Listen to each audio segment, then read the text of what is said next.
Hello guys, good evening.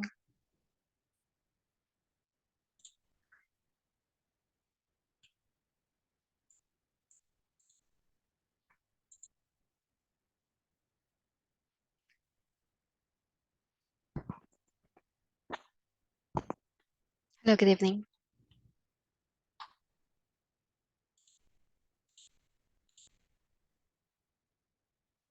So let's just wait for the others. So again, team leaders, kindly inform me if your members are already here.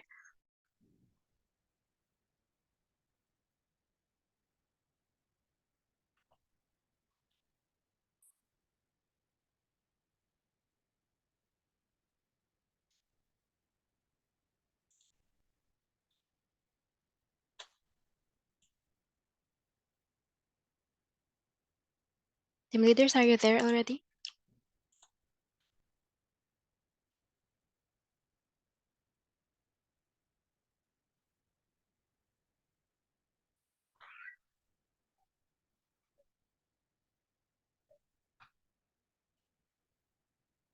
Oh, no team leaders here yet. How about Scrum Masters?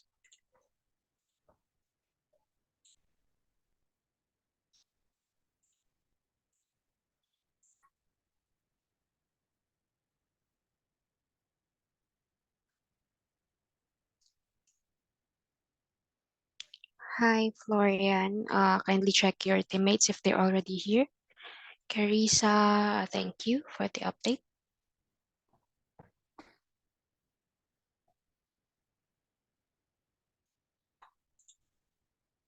So have you had your dinner yet?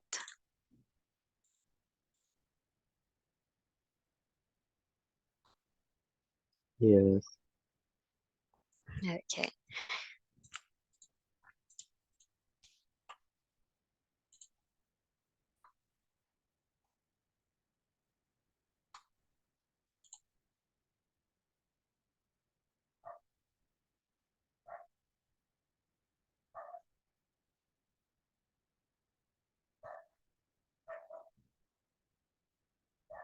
Can you tell me which of my screen can you see?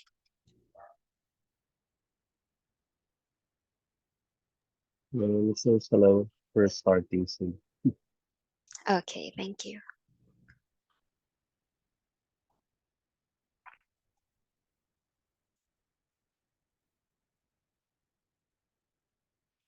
By the way, we'll start the mind map exercise presentation at the end of the discussion.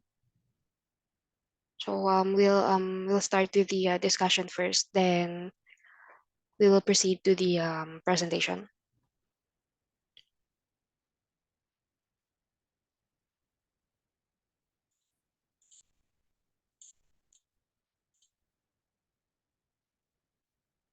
Okay, so team leaders, Scrum Masters, any update on your groups?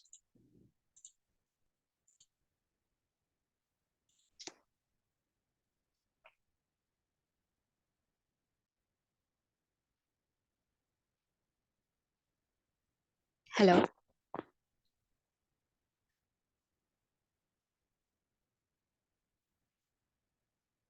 Hello. We are three on this na po. We are waiting for others. Okay, so what group is this, Carissa? Group 4. Waiting Okay. pa. How about Florian's group?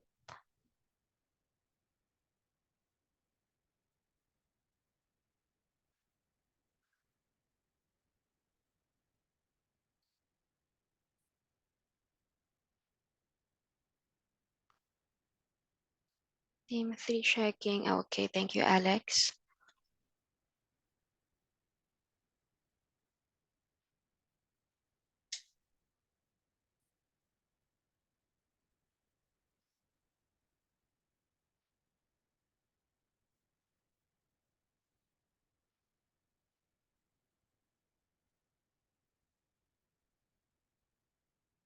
Okay, Florian is from team 3. So how about teams 1, 2, and 5? Is your team leader or scrum master here? Two members of team 5. Okay.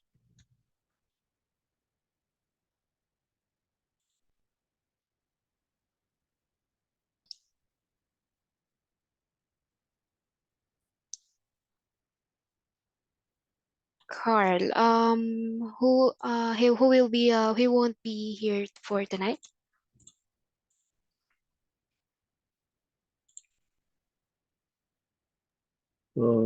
John Kevin. Okay, thank you.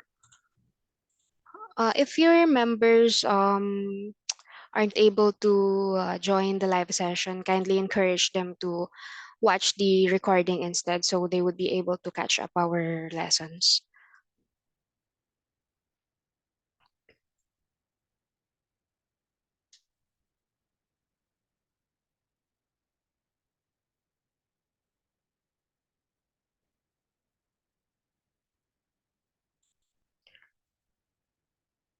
Okay, thank you. So it's 8:04 already, so let's start. So hello everyone, good evening again, and welcome to our third live session. So last week we have discussed regarding the descriptive analytics about measures of central tendency. So can anyone tell me what are the topics that we have discussed last week?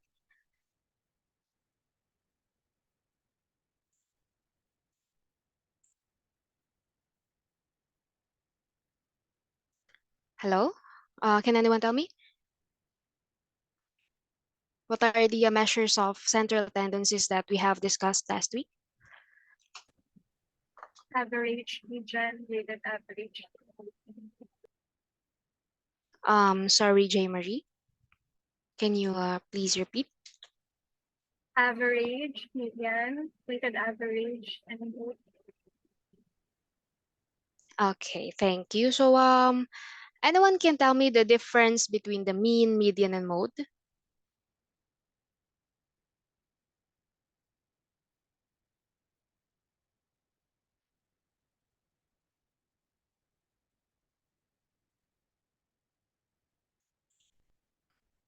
Hi.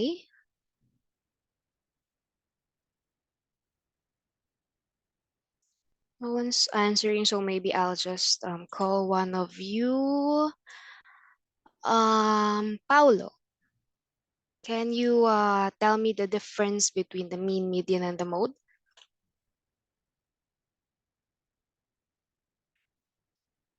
Hi, Paulo, are you there?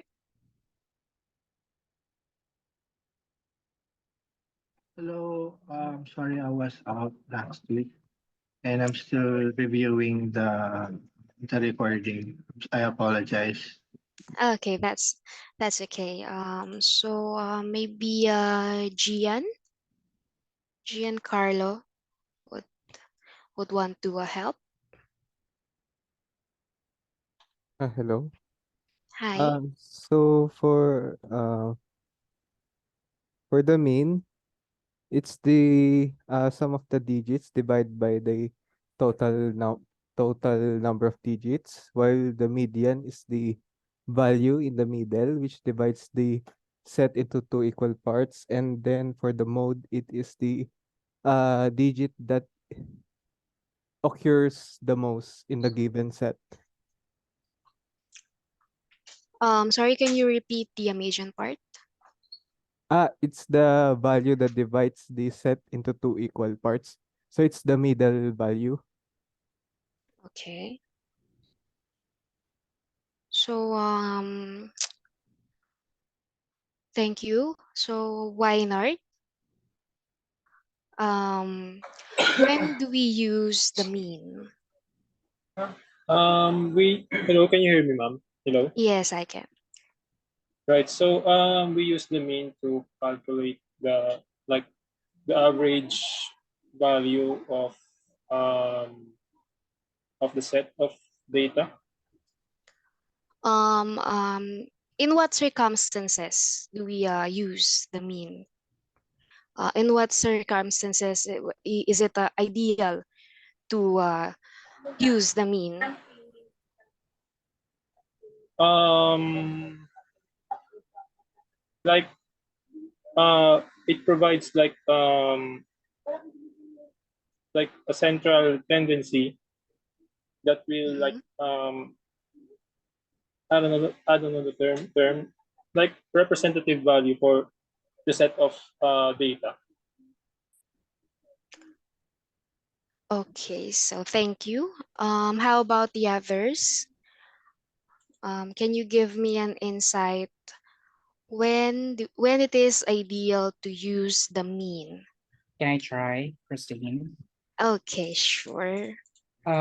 Based on what I recall, the mean should be used when the data set or the values are normally distributed, like there are no extreme values or lack of symmetry. That's the perfect time or instance that when we can use the mean.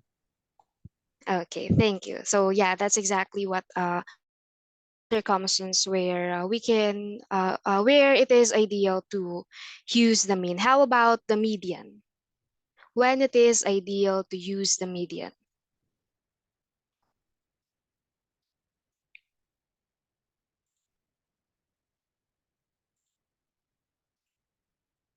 Um, Randy?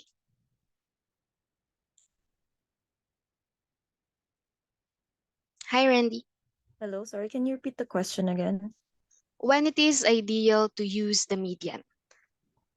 The median is used to check um with what is the most average, I think, if I'm not mistaken, like the average, for example, in the assignments, the age. So it's like in my understanding, the median is like the middle. It's like the most average in the set, in the group set. Okay, thank you. So I encourage Dev to tell your input about this one. Hi, Dev.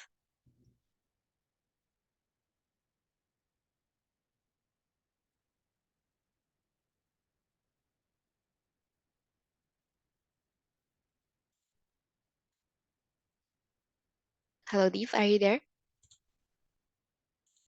Sorry, I was double muted for the median, right? Okay. Yes. I think that's based on my notes. It's non-normal with outliers. Okay, thank you. So if the mean is used when there are no outliers, then the median is basically ideal to use when there are extreme values. So how about the mode? When it is ideal to use the mode? I want to hear it from Flora. Flora May. Hi.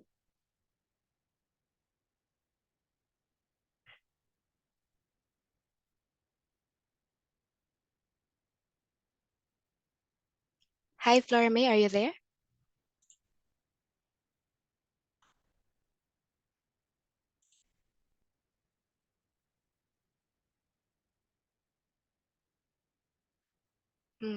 Seems like Flora Hello? May. Okay.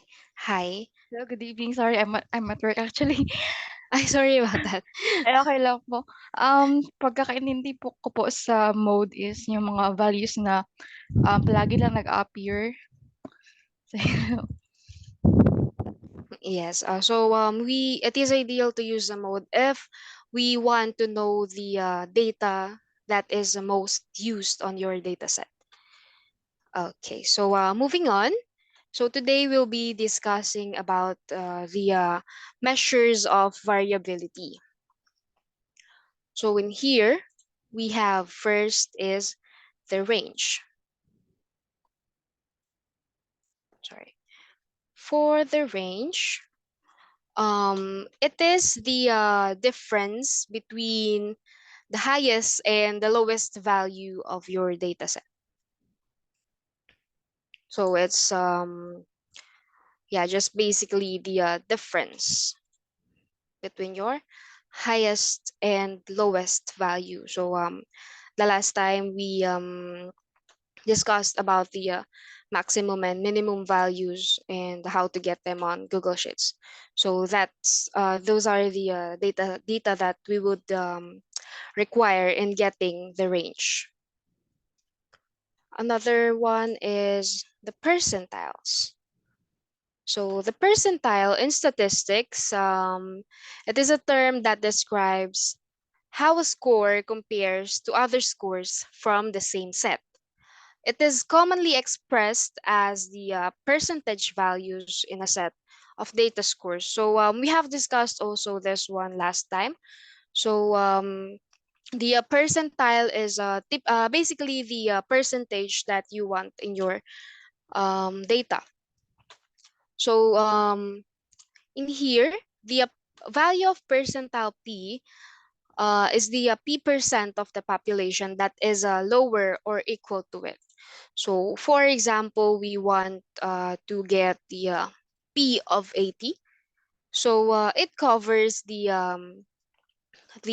your data set from the lowest value up to the 80th percent of your data set. Whereas the 100 minus p% is the higher or equal to it. So we would consider here the values from the 80th percent up to the 100%. So this is the visualization of a percentile. So is anyone familiar with this graph?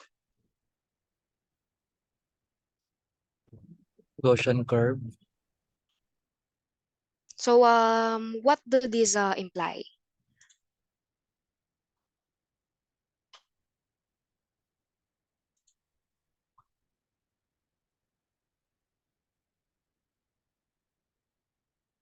Anyone?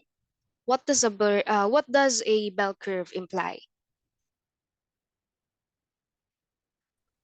The one in the middle has the highest percentage. Okay. Another input.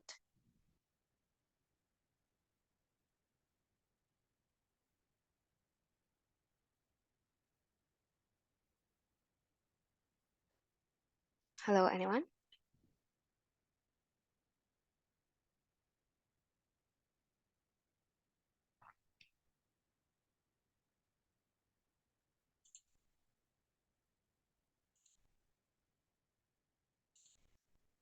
Anyone? I want to hear Cleve. Are you familiar with the bell curve?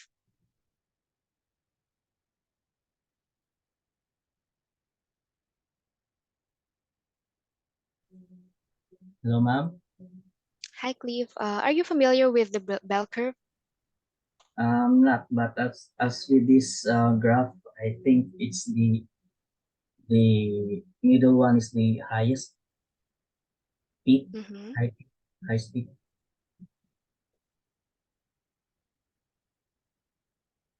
Okay, thank you for that. So actually this graph is the representation of okay, hi Albert. Kindly share it to everyone, please. Hi, I'm thinking it starts on a parang a gradient, no? Parang at first, around 0 seconds, konti muna. Hindi siya parang abrupt increase. Then goes to the maximum in the middle of the time.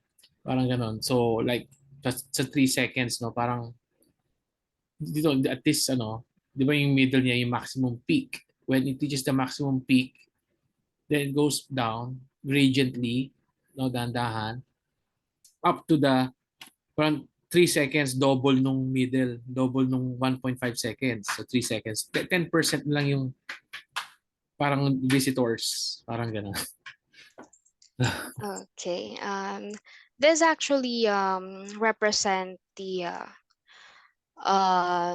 your data set, which includes the acceptance criteria. So in this one, Since we have mentioned earlier the uh, percentile, so in here at the 90th percentile, the data that is accepted is from here up to here at the 90th percentile. And if we are going to get the 100 minus p, then our acceptance criteria would be this remaining 10%.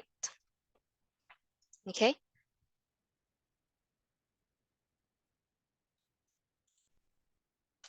Okay, so moving on, we also have quartiles. So quartiles is divided into four percentiles, which is the 25th, 50th, 75th, and the 100th percentile. So here is the representation of quartiles. So your data set is divided into four, and this is your Q1 or quartile 1, your Q2, your Q3, and your Q4 would be the P100. So on the quartile, we also have this what we call interquartile range. So it's just like the range. It's also a difference between the high and the low value, but in the interquartile range, we use the difference between the 75th and 25th percentile to determine the range. So next are the deviation. So we have deviation from the mean, median, and the standard deviation. So deviations is a measure that is used to find the difference between the observed value and the expected value of a variable. In simple words, the deviation is the distance from the center point. But as we have discussed last week, we have several different kinds of center points. So in here, we have the mean absolute deviation and the median absolute deviation. For the mean absolute deviation, it is the average distance between each data point and the mean. It gives us an idea about the variability in a data set, while the median absolute deviation is from the median. So it's the median of fundamental values of deviations from the median. We also have what we call the variance. So the term variance to a statistical measurement refers to a statistical measurement of the spread between numbers in a data set. More specifically, variance measures how far each number in the sets is from the mean and thus from every other number on the set. And we also have the standard deviation, which is formula-wise, it is the square root of the variance. So it is a measure of how dispersed the data is in relation to the mean. So low standard deviation indicates that data are clustered tightly around the mean, and the high standard deviation indicates that data are more spread out. So this is the formula for the standard deviation. And if you want to get the formula for the variance, we just get rid of the square root sign. Okay, so now let me share to you the formula on how to use the measures of the variabilities. So let me stop sharing my screen first.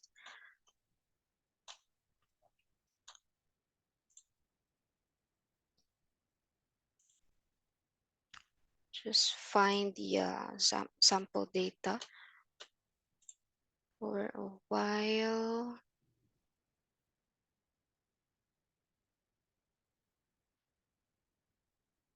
Mhm.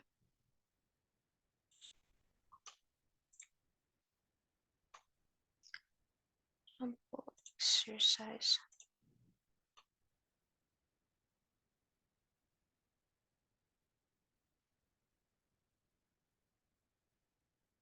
Hmm.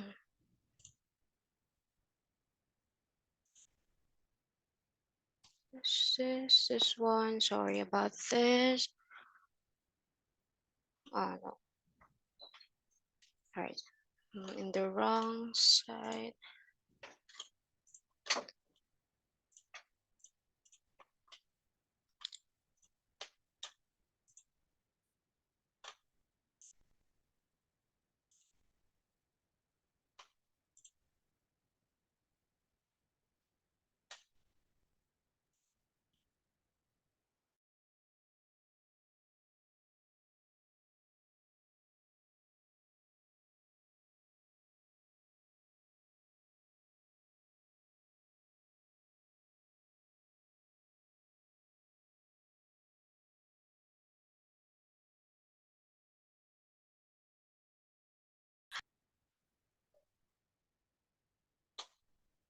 Hello.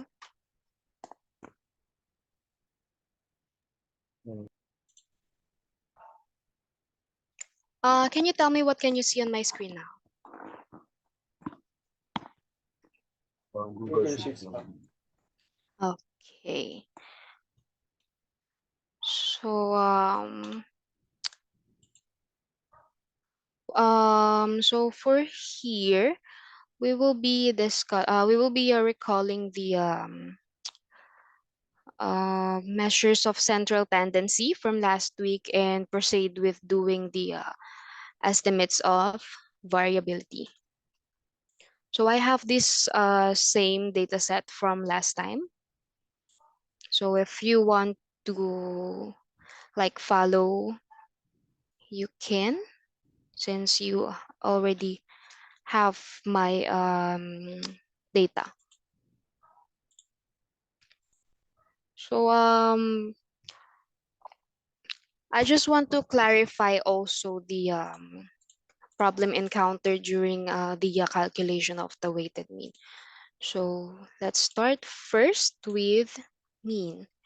So in Google Sheet, we query this as the average.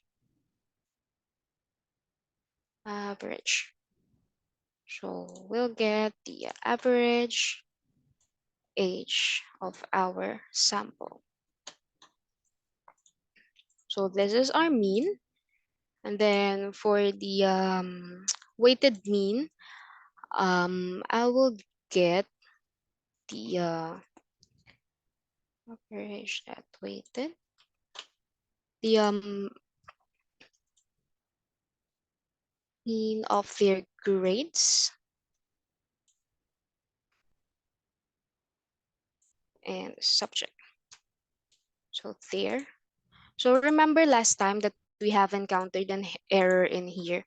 That is because we don't have we have blank data in the grade tab, wherein the Google Sheet does not read the data set as blank. So I had to assign these blanks as a 0 so that they would be calculated based so that we would be able to calculate the weighted mean. Okay, so we also have a trim mean. A trim mean is basically the getting the mean but excluding certain percentage from our data set. So for example, so we have discussed earlier that it is not advisable to use the mean when we have extreme values, when we have outliers. So one thing that we can do to say that our data is valid is by removing the outliers, and we can remove them by using the trimmed mean. So for example, on their age, I want to exclude the extreme 20% from the data set.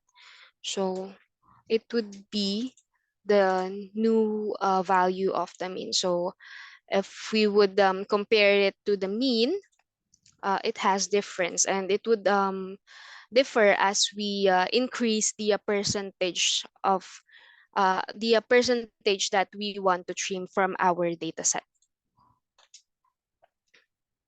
So we have also the median. Kindly interrupt me if anyone has a question.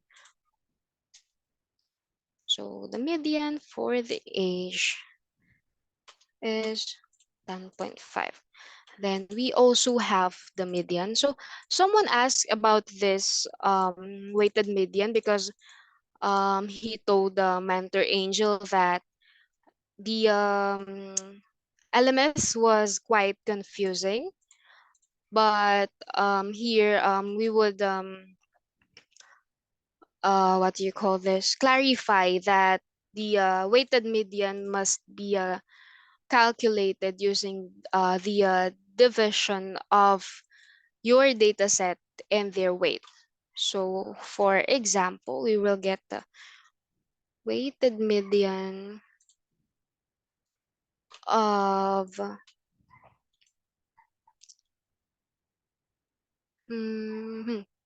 so the family income divided by the number in the family. So it would be the median of it would be the weighted median. So for comparison, let's just also use the median of the family income. So on a normal value data set without the weights, so the median would be 26,500, the median of the family income. But if we would get the weighted median, then we will get value of 15,000. And the mode, let's use again the age.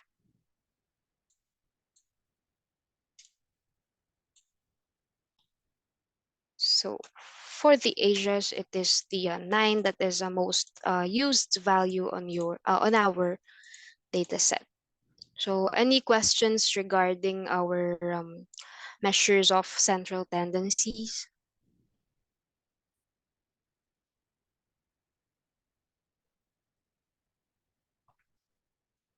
No questions? Okay, let's move on. So for the range, so as I have mentioned earlier, it would be a difference between the maximum and the minimum value. So let's use the age again. Question from Janine. Can we get practical examples of what the formulas can be used for? Just so I can get a clear idea of things like x is what can be used. From y is what we're looking for. I'm not sure if I'm making sense. Janine, sorry, can you just state your question, please? Okay. Yung kasi mo articulate yung question ko, kaya ako tinype. But like, say for example, yung like in practice, I guess, pag halimbawa, you're on the act of doing the job, tapos, so say for example, kanyari, halimbawa ito, so we're gonna use X formula to calculate the average grade of students. Ganon, medyo parang just cause slow ako. Pwedeng name yung ganon. Hindi ko mo articulate, I'm so sorry. Sorry, I don't know if it's just me, but you're a bit your audio is a bit choppy. Oh, wait, sorry, may nakapasok ng work stuff. Ita-type ko na lang yung sinasabi. Yung Okay. Sorry. It's okay.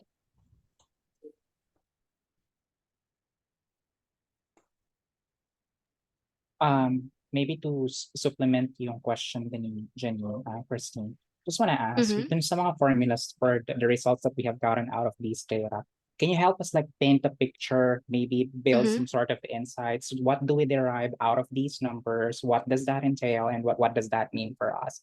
Just so Mm-hmm. merong insights or merong practical applications or magkaroon ng sense yung mga numbers for us. Mm-hmm. Okay, okay. So yeah, so basically it's just what I am doing actually is based on definition first. So maybe that's why you some can get the hang, why am I doing this for this? So yeah. So for example, I just want to get for the mean. So I want to get the average age of my um sample. So for example, this data sheet is from a survey wherein I have gathered their information such as this one. So their first name, last name, age, sex, type, if they are a student or a teacher. Then if they are a student, what grade level are they in? And if they are teachers, what grade level are they teaching? And the subject is basically for the subject, for the teacher, it is the subject that they're teaching. And then for the students, it would be the basis on the grades that they provided in this column. So we also gathered the weight of the subject. Actually, for this weight of the subject, it is for the visualization of the usage of what do you call this? The weighted mean. So it is to visualize to differentiate what is the mean and what is the weighted mean, and how do we differentiate them. So that's why this column weight of the subject is included. So for this one, the family income number in the family, it's actually added because I just want to have an example for the metrics part. So maybe we can just focus on until here on the weight of the subject first. So given this data set, let's just disregard the family income and the other columns first. So on my data set, I just want to know the average age of the people that I have surveyed, I have interviewed. So I will use the mean to determine the average, the mean of the age of the yeah, so the mean of the people that I have surveyed. I just want to know if maybe like if they are more um if they are young or old, something like that. So based on their age, how old are my sample? Is that clear?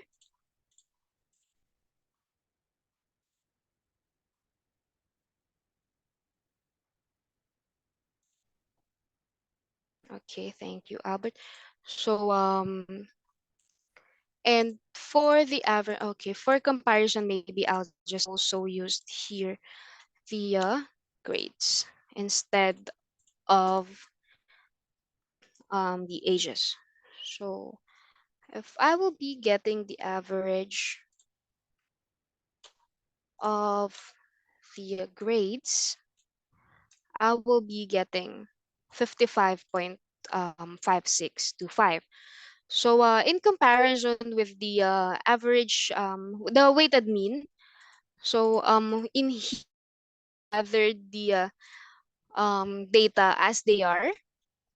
And for the weighted mean, we calculated the average based on the weight of the subject. So isn't it when we are still students, the subjects are graded according to weights? So I think this is the old curriculum that I have graduated from. I'm not sure about the new curriculum, but yeah. So cheat sheet. Yes, I will send this cheat sheet later. So basically the weight of the subject is just like that. That is the purpose. So the higher the weight, um maybe we can classify like if they are your major subjects or just your minor subjects in getting your overall average. So in this case, we have just gathered the weight of the subject um, based on the grades that the students have provided. So for the math subject, it is weighted 30, and then if it would be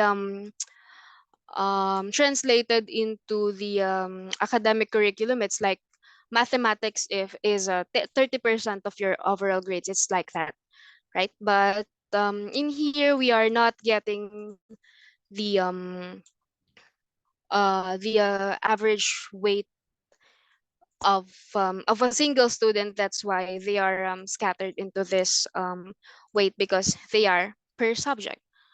So yeah, so for example, so in here, um for clearer visualization, sorry, I'll just use the average of those students that has grades, because the value 0 would lead us to getting um, lower average. So I'll just use this data set.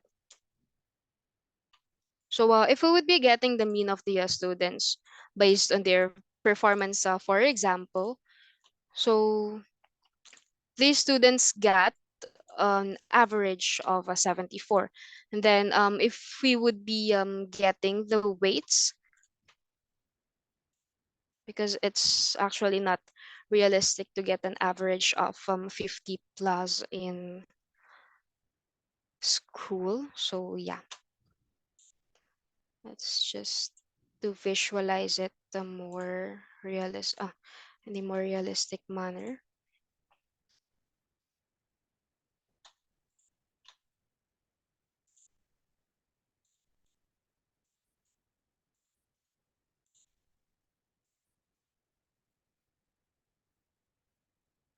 Mhm.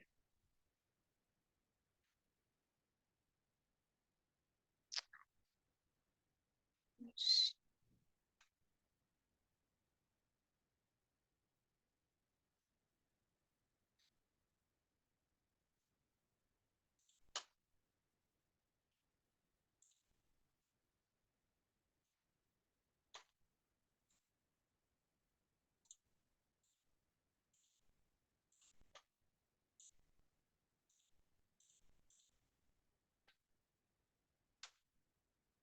Error. Let's just filter this one first.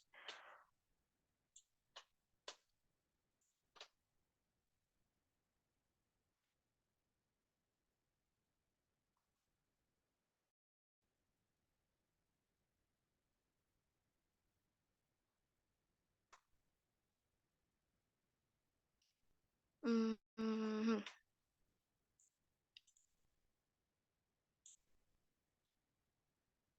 So type per student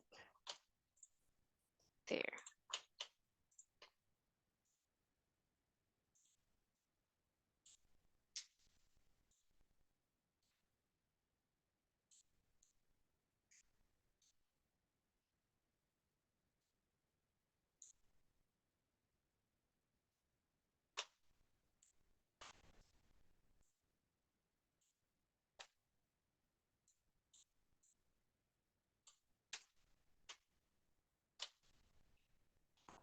Okay, so there you would see the difference between getting the average as they are and getting the average from the weighted mean. So as you can see, it has a large difference because the weight of the subjects affected the outcome of their grades. So just like when we are at school, so major subjects are have greater weight than your minor subjects and the like. So that is how your general weighted average during um, when you're in school are obtained, right?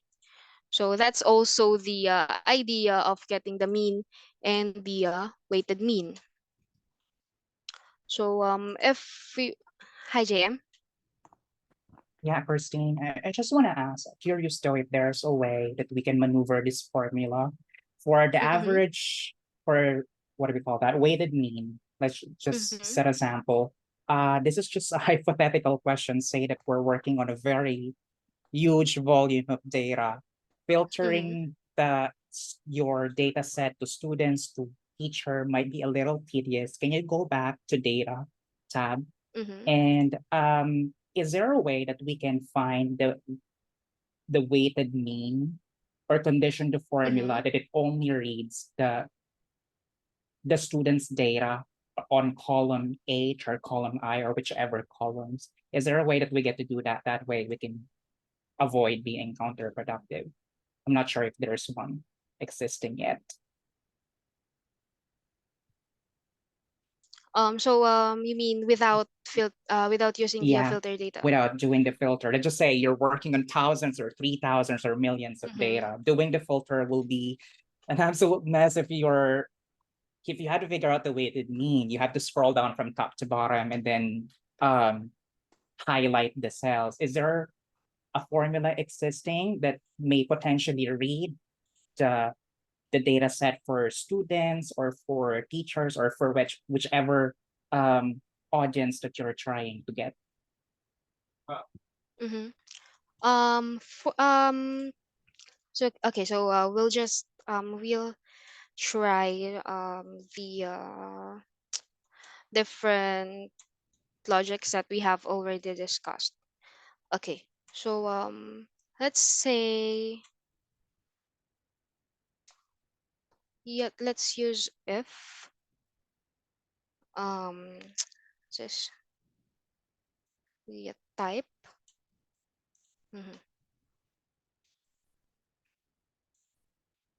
If the type is student,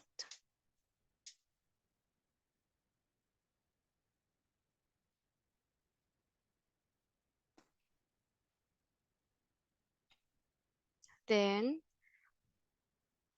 we would get the average weight of their grades and their subject.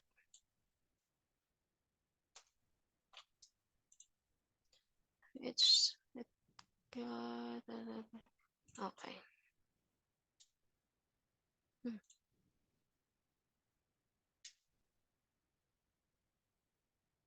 So someone have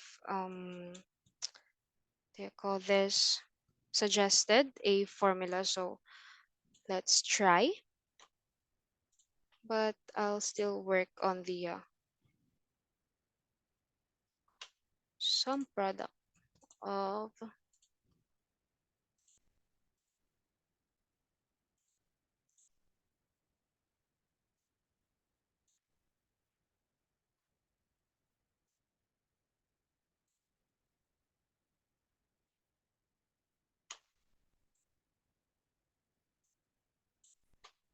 and mm,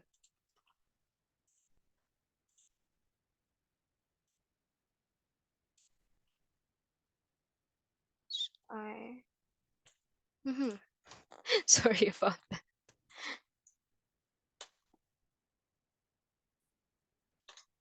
So this is from, sorry, I forgot your name. Wasn't able to see.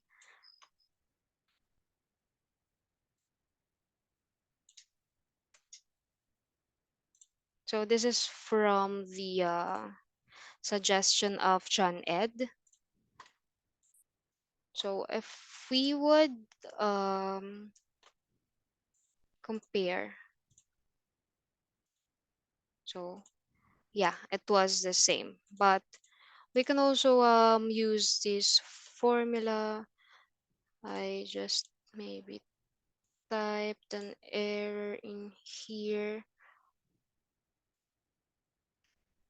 F y or a value could not be found.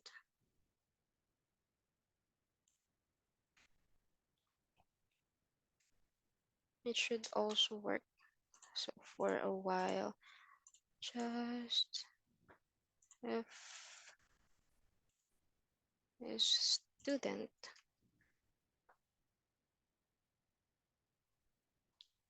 then this hierarchy is just like a range. Great. So yeah, so some product is one of the things that we could use. But the and then someone also said average if. The average if I think wouldn't um work because it would only be applicable to the mean and not on the weighted mean. Okay, so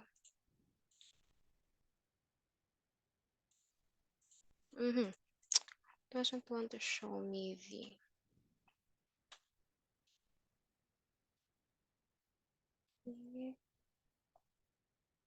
then I don't want get the average.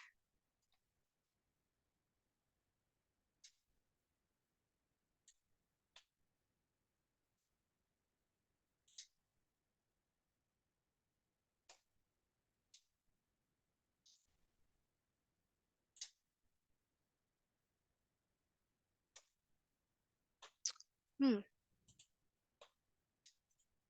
So anyway, I'll get back to you later regarding this one, but I don't know why it isn't working on the else part. Yeah, Should that's be fine, if then Christine. We can else. park it for the meantime. Thank you. Yeah, I'll show about this later. So one options is the sum product as suggested by John Ed. So moving on to tree mean. So if there are outliers in your data, so we would use the tree mean.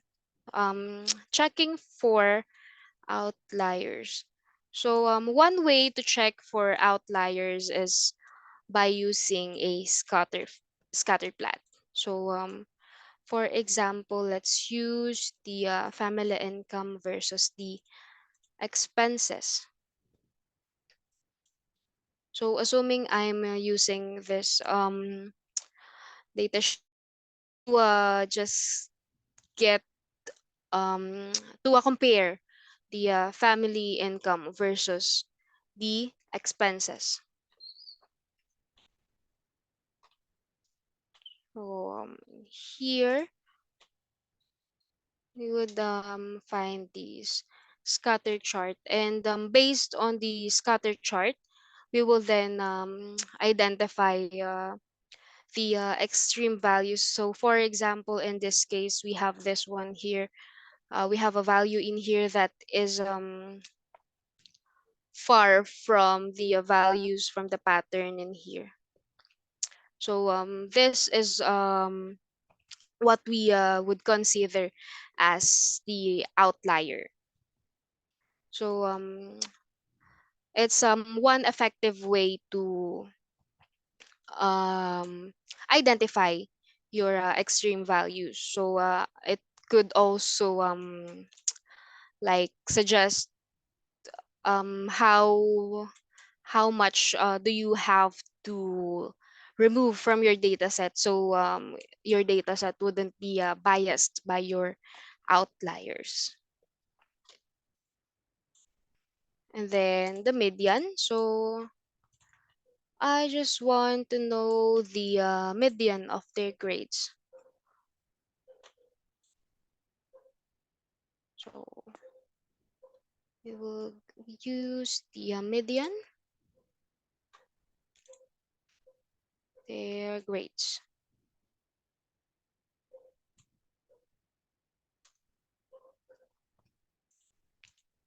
So sorry, just how will we consider an outlier as an outlier to be set benchmark? There's always yes. Basically, the outliers are the extreme data from our data sheet. So it doesn't necessarily mean that it is just okay. Let's go back to my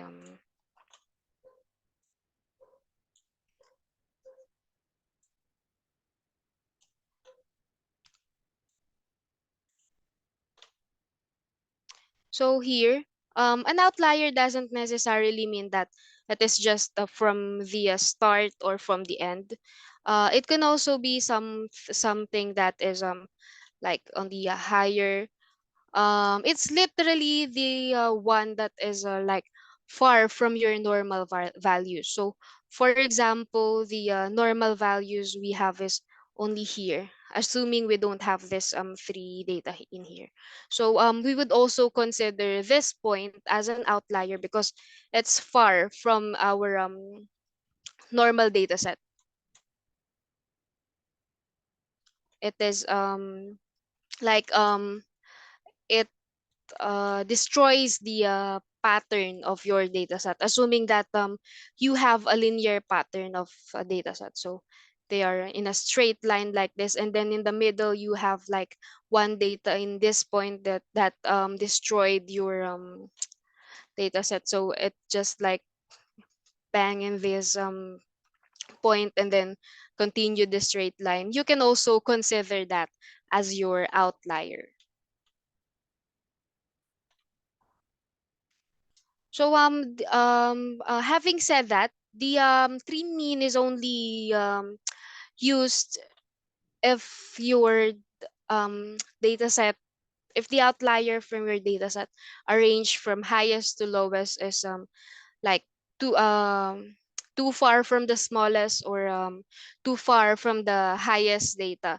So that would be the time that we would be using the trimmed mean to be able to use the more accurate value for the mean instead of using the median.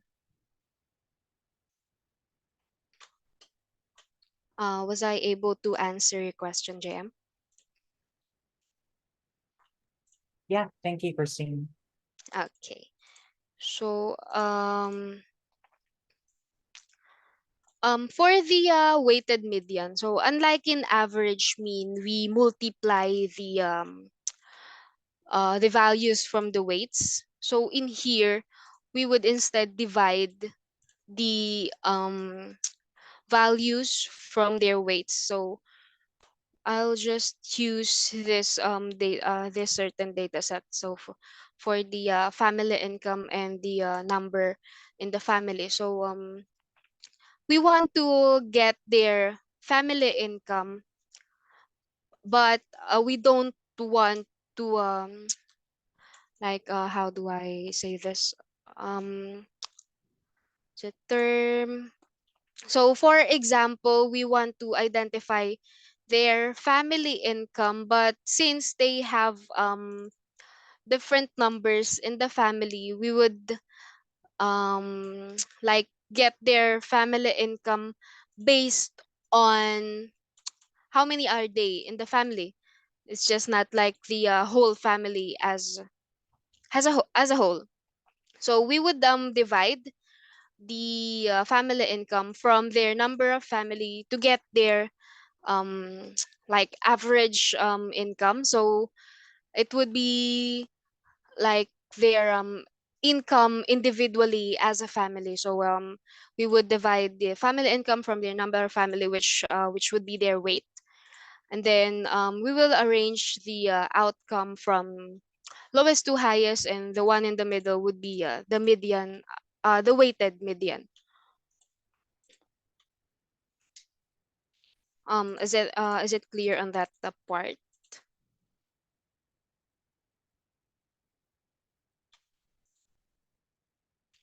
Okay, Yes, ma'am. thank you. And then for the mode, so it's just basically the most number, like the most times that certain data was used. So for example, in this case, I just wanted to know the age of the individuals that I have interviewed the most.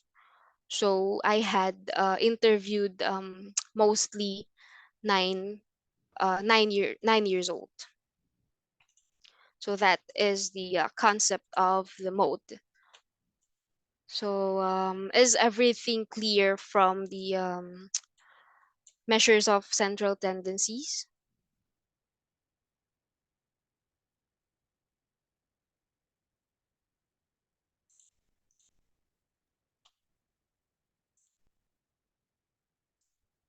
Okay, thank you. So we would now proceed to the calculations of the estimates of variability.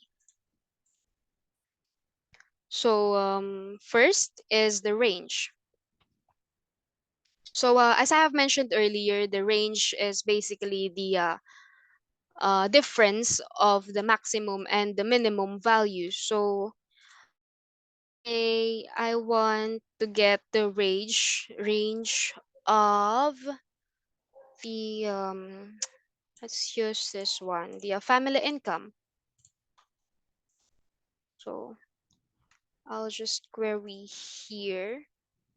Sorry, the maximum from this data set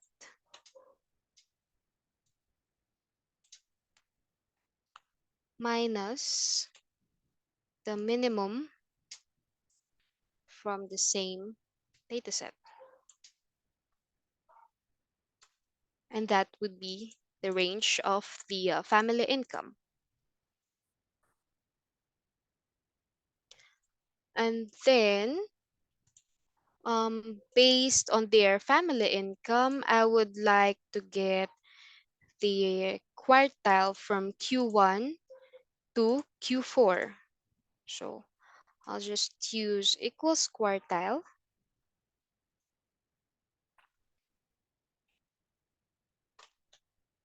from the family income. So we have to use the Q1. So what is the equivalent again of the Q1 in percentage?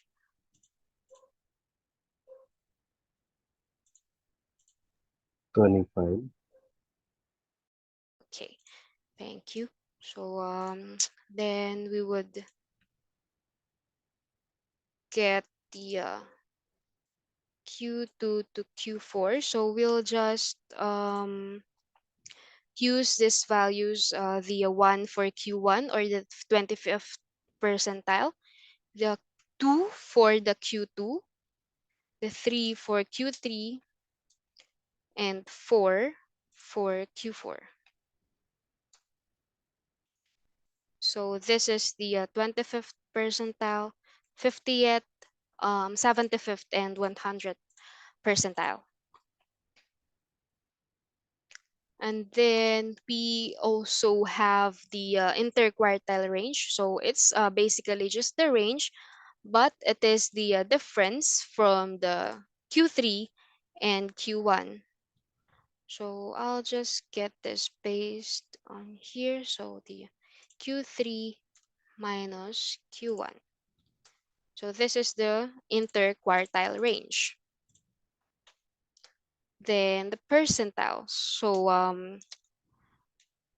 I want to know the 40% of this dataset. I can either put 40% in here, oh, or what happened? Okay,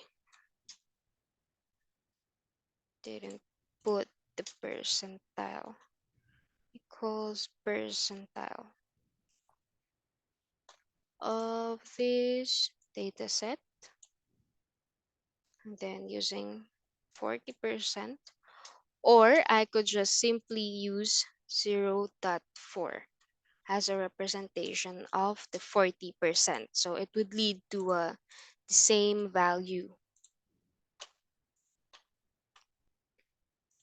So on the percentile, so it would just be based on the percent that you would assign of on what percent of the data set you want to know. So that's how percentile works. So let's compare on the quartile. So since quartile 1 is the 25th percent, so let's use this. So Q1 and the 25th percentile. Then we have the 5, which is the Q2, 26,500. 26,500 rounded off is 27,000. So third one is the 75th. Hi, J. Marie. Hi, Christine. I have some clarifications regarding Q2. Q2, the formula for Q2. Is the range started from J3 up to J18, not J2 to J17? Oh yeah, sorry. Just copied the formula so didn't notice. Thank you for noticing this one.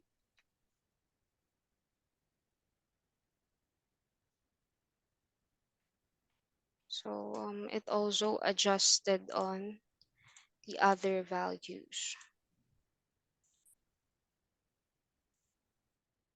So yeah, you have to be careful also on copying your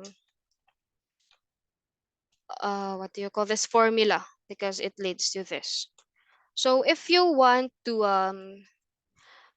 if you want your value to stay, so we just actually use the dollar sign on whichever value you don't want to move. So for example, in here I can instead use assign the dollar sign for this one, so that when I drag the formula, this would be constant. So let's try. So it did not move. So in here we just adjust again the quarters.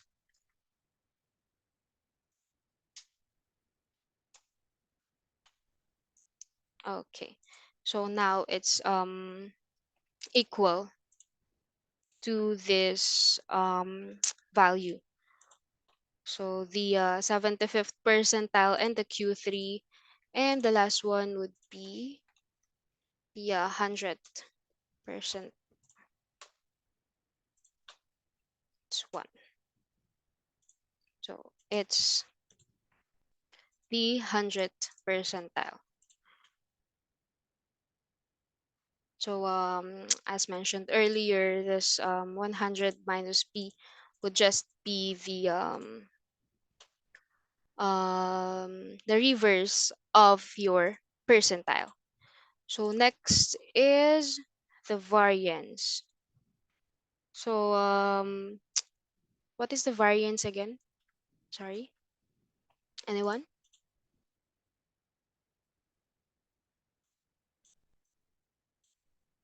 Hi, anyone? Can anyone tell me what's the variance again?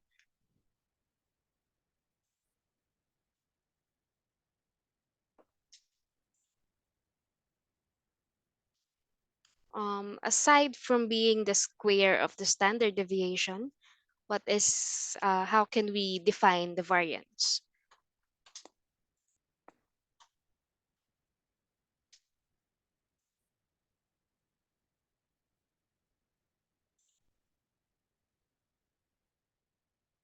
Sum of the spread. Anyone else?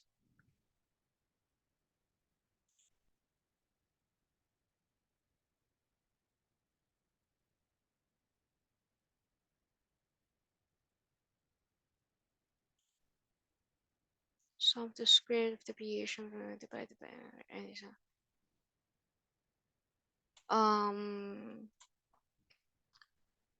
aside from the formula's definition.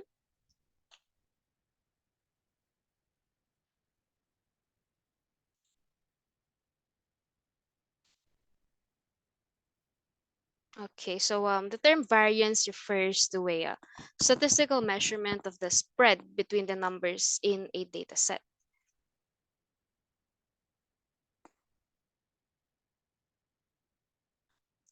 Okay, thank you for your answers. So it determines the spread of your data set. So it determines how scattered your data are. Okay, so we want to get the variance of their family income.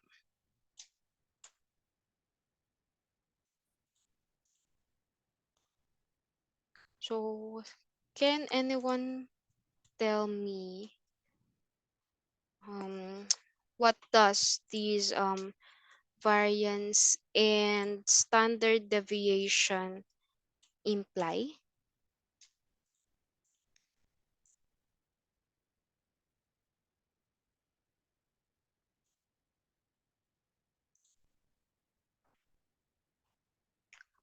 Can anyone tell me what does the variance and standard here implied? So we use the data from the family income. Anyone who wants to talk?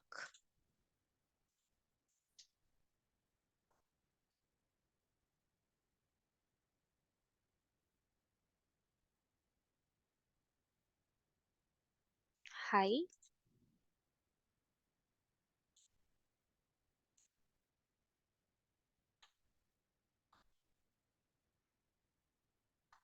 So based on the definition of the variance, it is the measurement of the spread between numbers in the data set, and the standard deviation is a measurement of how dispersed the data is in relation to the mean. So based on those definitions, how can I describe the output of this two, the variance and the standard deviation of the family income?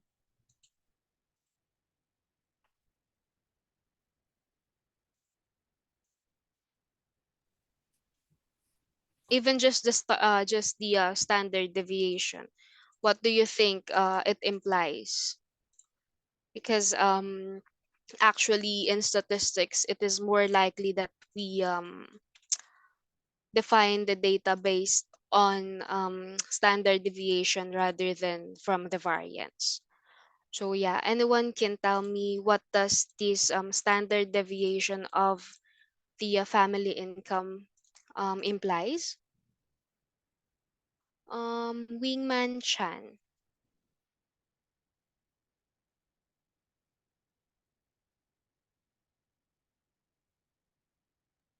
Sorry? Hi, you were saying anything in the chat, so can you please share it on the class?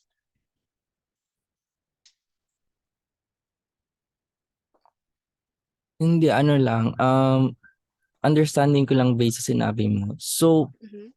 parang variance is the measure of, sorry. It's okay. The variance is parang measure of the precision of the data or of the values, their precision, kumbaga. And then, if you apply standard deviation, parang how accurate the data is to a certain value that you want it to be near to. Parang ganon. So what is this certain value that we want it to be near to? If Doon ako lost. Hanggang doon lang kaya ko. Give me the Okay. average. Okay, sorry. I call a friend. Hi, Albert. I think kasi we're looking, we want to know or we want to get near the average, right? Or the mean. Mm-hmm. So if the standard deviation is very high, that means many points or mga data is quite far from the average. Mm-hmm. So it's like we want to aim or we want to aim, syempre, to get near the average, no? And Mm-hmm. variance is like the square of the standard deviation. So it's higher, it's square. It's higher than yeah, the quantity is higher, way much higher than the standard deviation. So let's get the average for you to be able to defend your answer. So here is the average and here is the standard deviation. So based on what you have said, what can we imply? So from that, maybe yung mga ibang income, it's like, di ba 20, call that 28,000, no? Is that 20? Mm-hmm. Sorry, malabo. Yes, it's 28,000. 28,000. Right. So parang kung standard deviation, I think I'll try. It's like Yes. plus 10,000 yung difference, yung deviation ng mga ibang nakuha natin data, Mm-hmm. no? From the average, like 38,000 yung iba or mga ganon. Yung Mm-hmm. standard deviation niya, yung constant deviation niya, parang ganon. Mm-hmm. From the average. It's like, yun. Yeah. So Not, can we say that this is a distance that is far or a distance that is near from the mean? uh, uh, I think that's Can you consider it as a high or a low standard deviation? teka, 28, maybe it's a low or 28, no? Tapos 38. No, the standard deviation is 10,324 and the mean is 28,750. So in your opinion, is this a high or a low standard deviation? Maybe low. Mm-hmm. Yeah, not sure. So meaning, if you say that this is low, anyone can answer aside from Albert. So if Albert says it's a low standard deviation, so does it mean that the data set that I have are like um, near each other? Not so far. Uh, and that's it. Okay. I think it's high. Mm-hmm. Kasi it's too far from the mean. Mm-hmm. Like 10,000 small, almost it's like near half of 28,000. Mm-hmm. So the data could be far from the mean. Malalayo yung data sa 28,000 kasi kung 10,000. It's like, Mm-hmm. yeah, 50%, mga Yes. 30%, 40% siya. Nung, parang ang layo niya. Yung Mm-hmm. mga points for me. Yes. Yeah, it's actually a high standard deviation because as I have mentioned earlier, the standard deviation would define how scattered your data are. So if you have a standard deviation of 10,000 and comparing from the mean of 28,000, it would be considered high. And you can conclude from here that your data, that the average, the income per family is scattered. So they are far from each other. So yeah, Yeah. that's what would the standard deviation would imply in this situation. So thank you. I have a question, Answered. teacher. So how do you know if it's okay na? It's not too high. What's the percentage? Um, it's not actually the based on a percentage. It's just like the closer it gets to the value of the mean, the closer your values are. So it's like they're directly proportional to each other, wherein as the standard deviation gets closer to the value of the mean, you could like visualize how scattered your data is. So it's not really about the percentage. um you can just assess it. So maybe like from 10%, yeah. So just we just want to assume that 10% is 10% difference is Okay. low, So, and like then yeah. 2,800.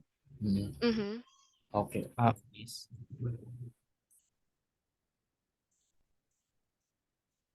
Question. Hi. Yes, iyan ba yung part na parang yung may plus and minus? Parang from the average, meron lang na plus and minus amount na yun yung accepted value niya for parang the values within the plus and minus are the okay values. Yan ba yun? I think you're referring to the trim mean, the plus and minus from Sorry. yeah. So this one is the formula of the standard deviation and the variance if you want to calculate manually.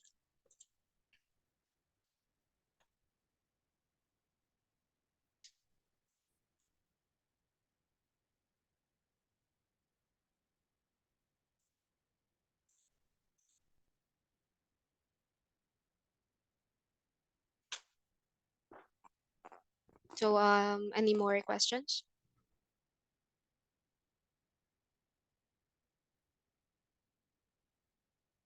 No other questions? Okay, so let's move to the mean absolute deviation and the median absolute deviation. So the mean absolute deviation is basically the average distance between each data point and the mean. So it's give us an idea about the variability in the set. So to get the mean absolute deviation, it is ideal first to get get the absolute value of the your data minus the mean. So it's like this. So for example, let's just use their ages. No, let's use the average income, the family income. So for the absolute mean absolute deviation, so let's get the mean here first. Average of, okay, and then we will get the absolute value of this minus this, and we want this one to be constant.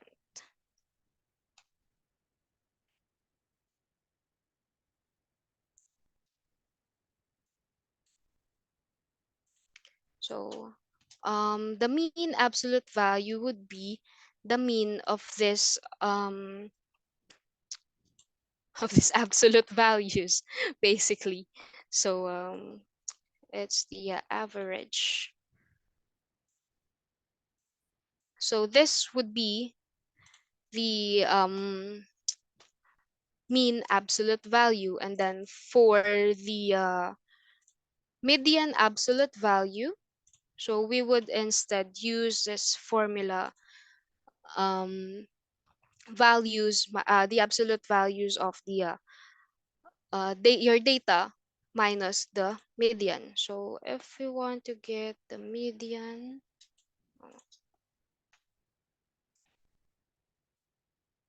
of this,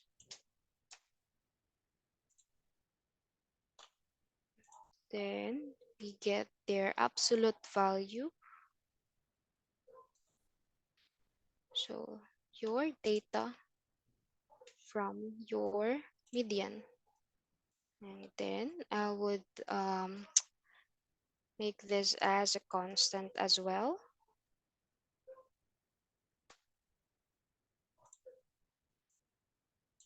So there, and then we just get the median of this data set, so that we would be able to get your the MAD, or the median absolute deviation. So that is how you calculate the mean absolute and the median absolute deviations. Any questions regarding the estimates of variability?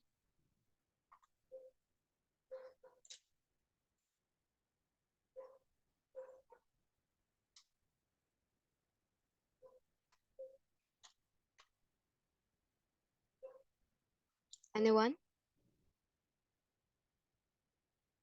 So if there are no questions, let's have like 5 minutes break for us to breathe first before um before continuing our topic, and then we will continue to your uh, mind map presentation.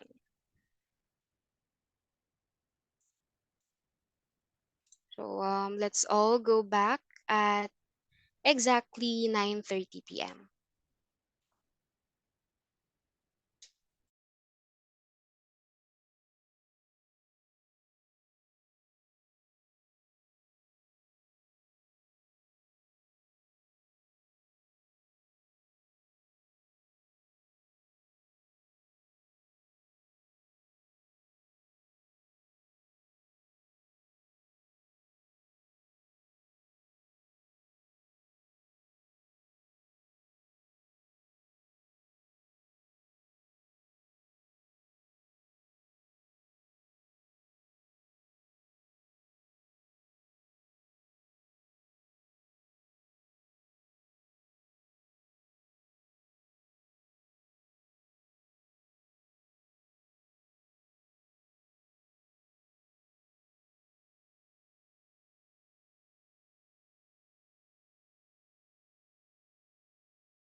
Hello, everyone. Is everyone back?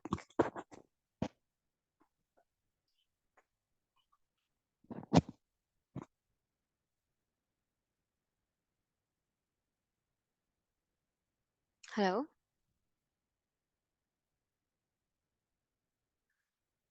I'm here, ma'am. Okay, thank you. So, let's continue with our topic. So, user engagement. A user engagement is an indicator of the quality of user interaction with your product. So, why is it important to measure user engagement? So, it is important because it shows whether users are getting a value from your product. So, of course, someone wouldn't use your product if it doesn't value to them. It doesn't give value to them. So, it is really important to know about if your users, your consumers are getting a value from your products. So it is often directly related to financial metrics such as revenue. So as what we have discussed last time, so anyone can tell me what is revenue?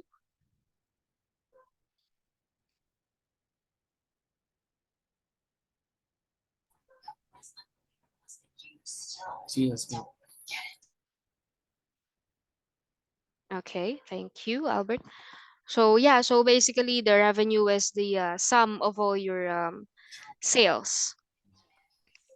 So it's really important to know of course, to measure, because it is one of the general indicators of product and business health. So by measuring your user engagement, you would know if your product, your business is declining or having difficulties or not.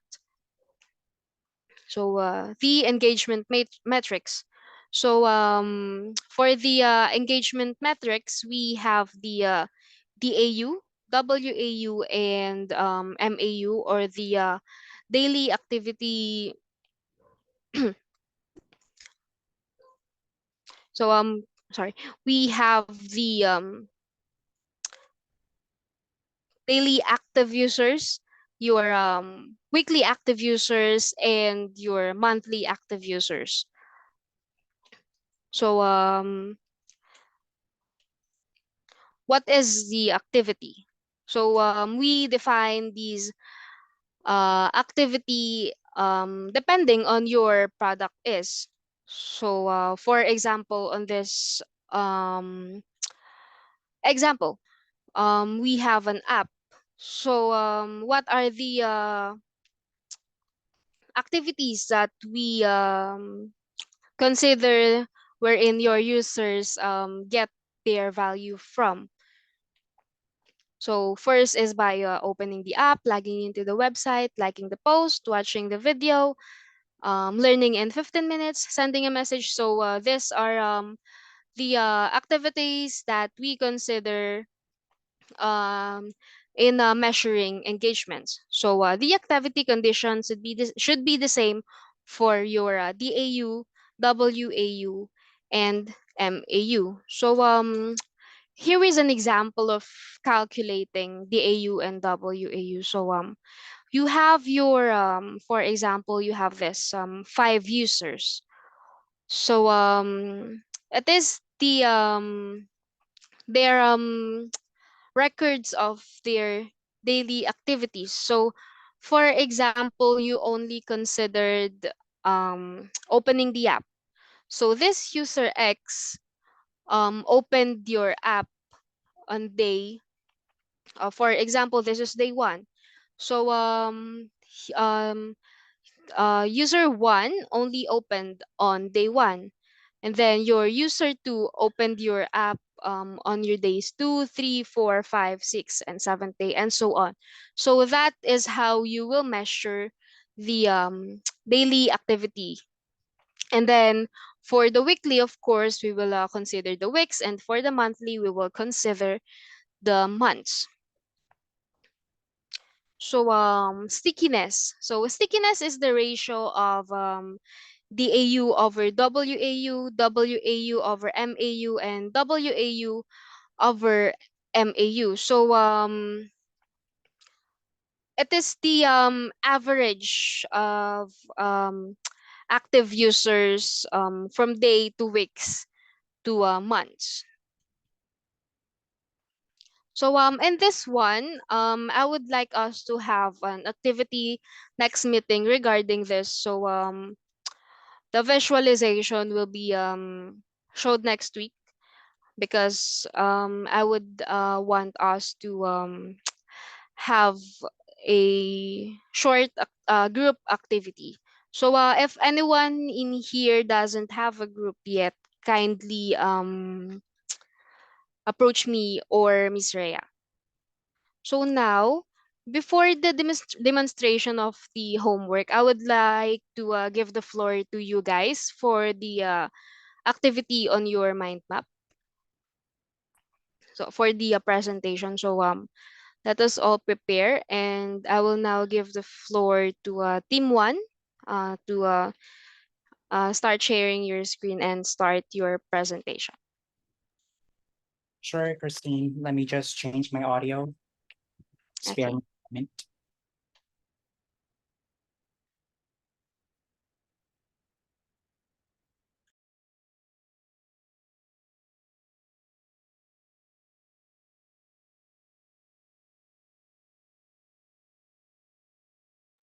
And by the way, guys, Ms. Rhea is also here to watch your presentation.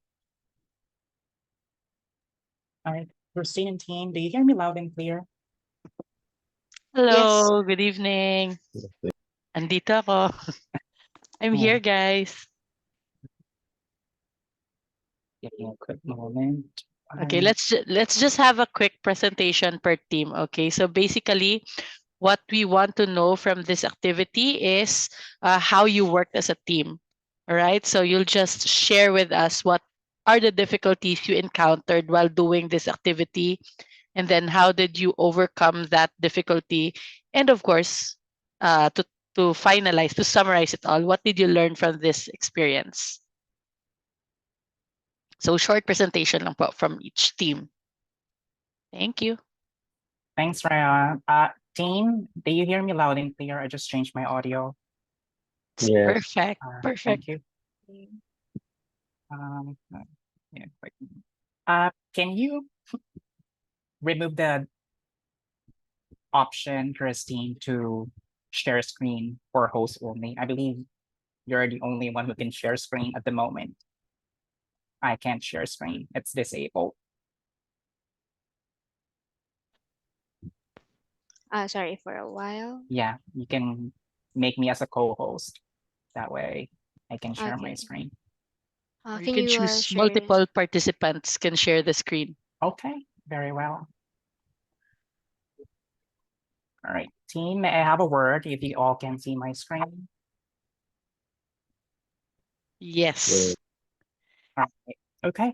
So good evening again, Christine, Angel, our mentor, and Miss Leia, and the rest of group 2, 3, and 4, and 5.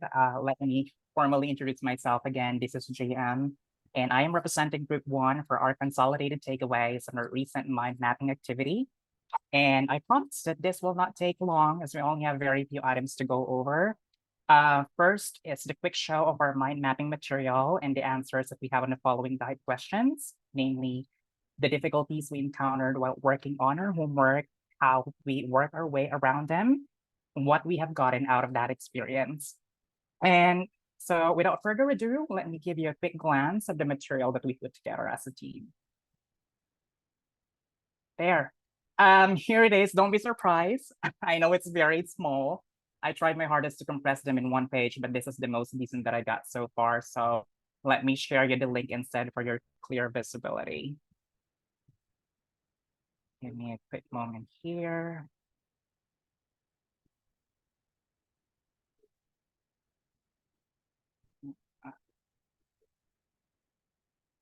Share the link to everyone. There we go. All right. So there.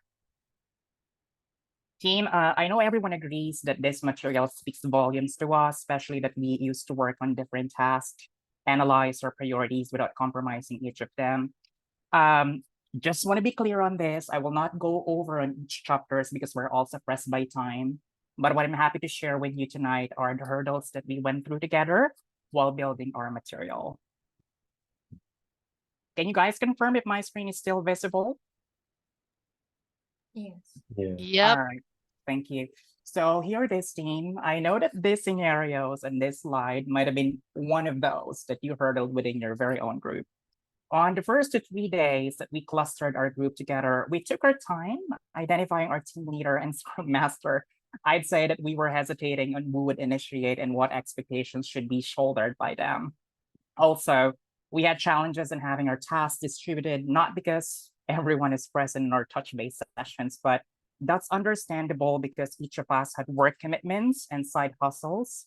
And we also had a hard time doing follow-ups because we were trying to find the right balance in rhythm between work and study.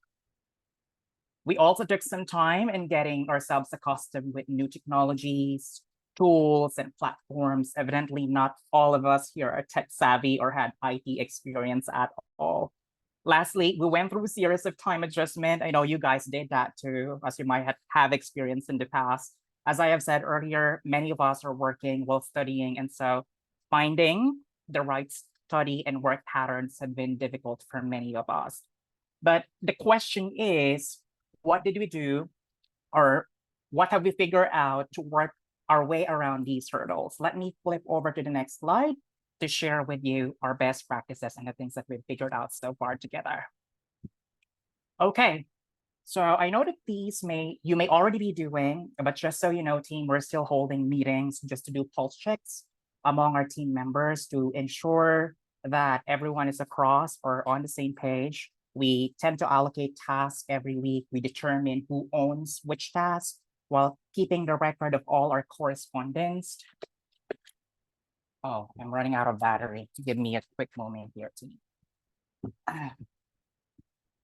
1 sec.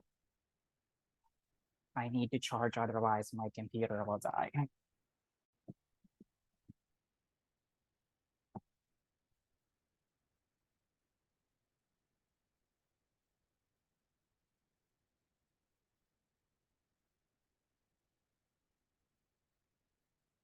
All right, sorry for that short commercial. Okay, going back, where was I? So just as I happened to tell you earlier, team, we are still holding meetings just to do a pulse check among our team members to ensure that everyone's on the same page.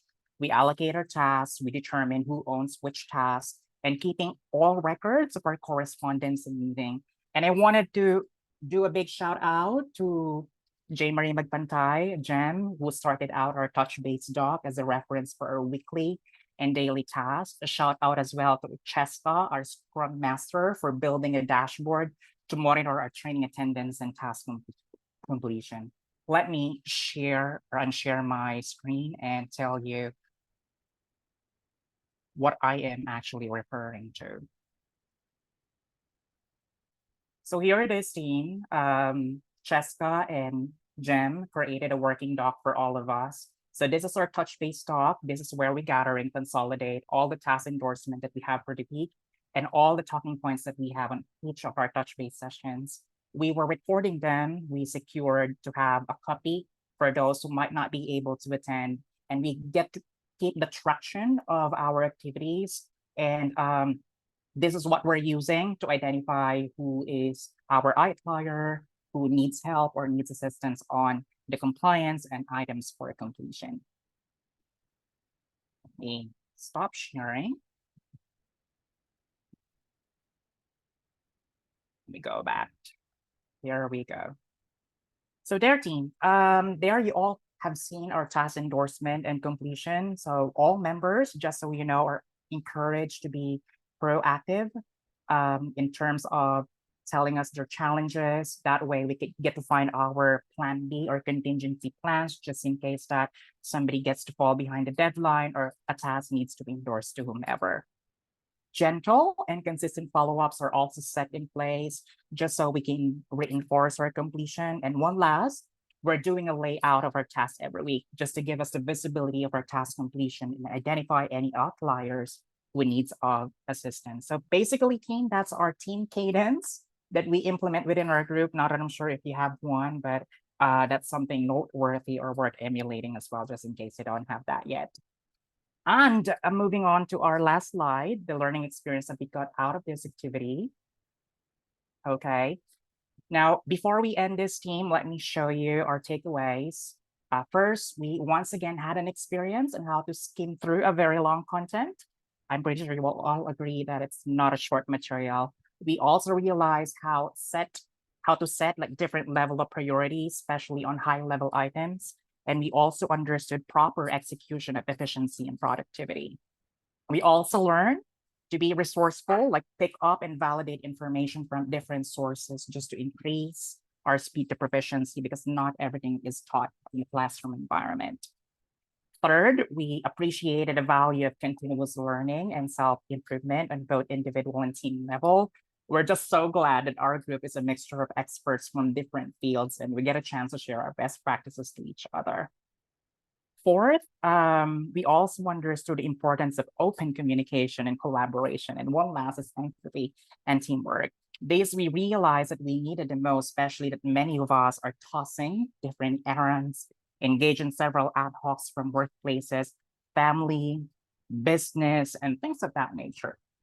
So team, these are the 5 takeaways that we got out from this activity. Let me pause and check if you guys have any questions for us.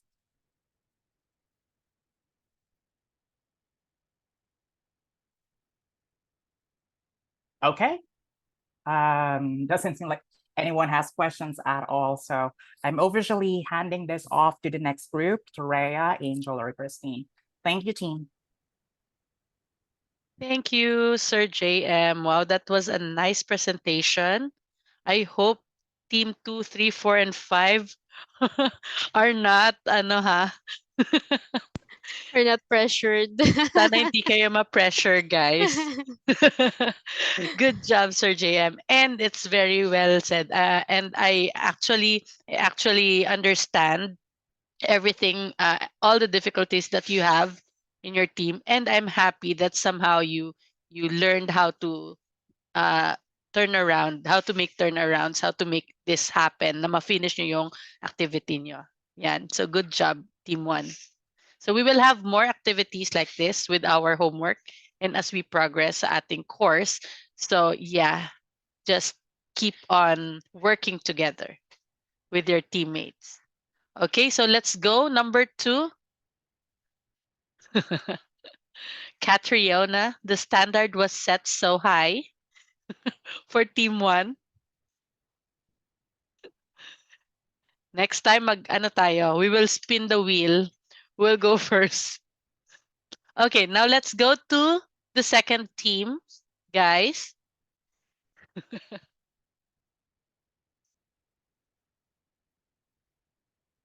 Who's the speaker for Team 2? Team 2? Anyone? Or we can skip Team 2 if they're not yet ready. Sino ba sa Team 2?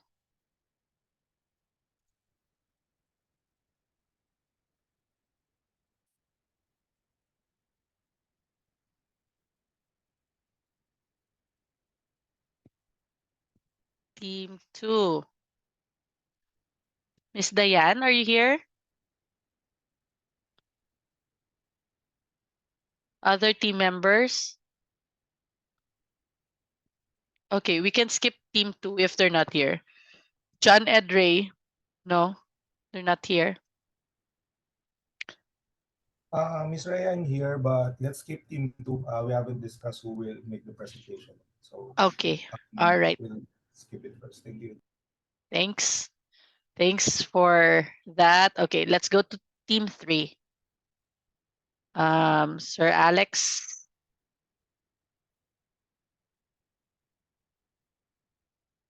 Sir Alex, are you here?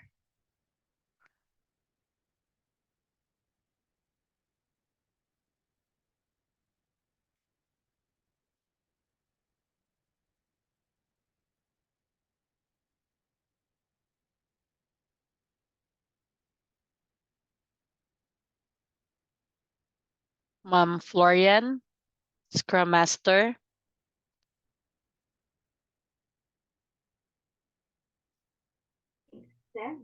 Hello, ma'am. Yes.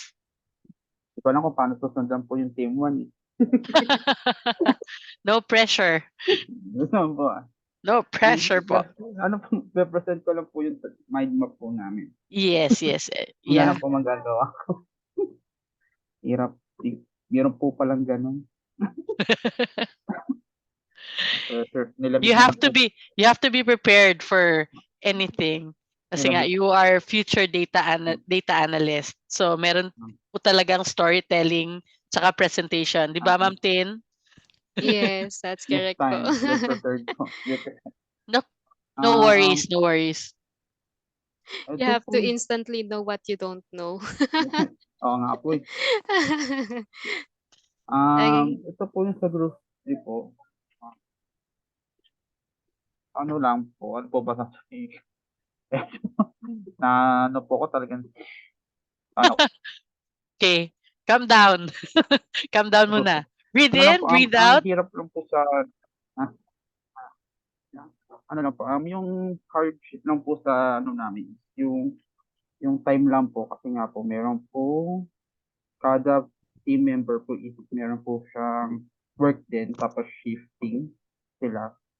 So, ano lang, sure lang po natin na, namin na lagi silang updated po kung ano po yung ginagawa nila. Pati kung nagawa na po nila yung ano po nila, yung part po nila dito sa may map po namin. Tapos, ini-ensure naman po ng team leader namin, Sir Alex, na ano po, ini-update po kami kung nagawa na po namin. Yan, tapos, yun lang po. Po ba? Hirapan lang po kami talaga sa yung sa time, yung time namin sa isa't isa po kasi meron po mga shift. Kasi po yung iba, night shift, yung iba po, yun lang po. Po ba, sasabihin ko pa po. Ano po ba tanong niya? So paano nyo na-overcome yung difficulty na yon? How did you overcome that difficulty? Na merong iba't ibang schedule yung members, right? Opo. Yeah. Parang daily po ni Sir Alex or me po, inaano po namin sila, parang ina-update po kada team member. Tapos meron po talagang medyo mahirap po pero nagawa naman po. Ayun lang naman po. Ano pa pong question? Okay. Good Thank job. you po. Thank you for presenting. Apo. Susunod po mas okay na po. Prepared na. Thank you po. Thank you, Team 3. Good job, Team 3. Okay. Punta tayo sa next team. Team 4.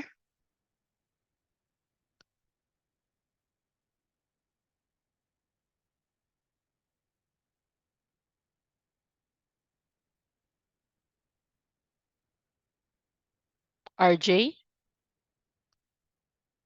Sir Ralph Julius Pereira.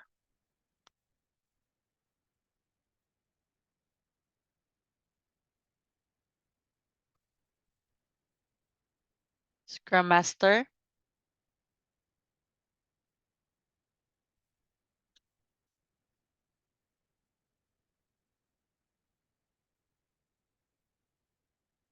Guys, anyone from Team 4?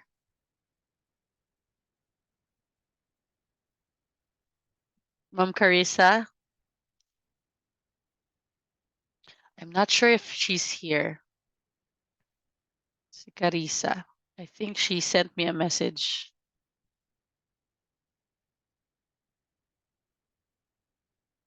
Anyone? Team 4?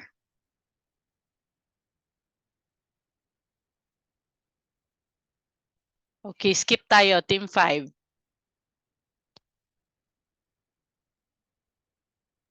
Hello, Miss Rhea. Still working on the presentation, but probably I don't have any presentation to show right Yeah, now. it's fine. It's fine. It's fine. But Just a short speech Okay. like that. But I can answer the questions.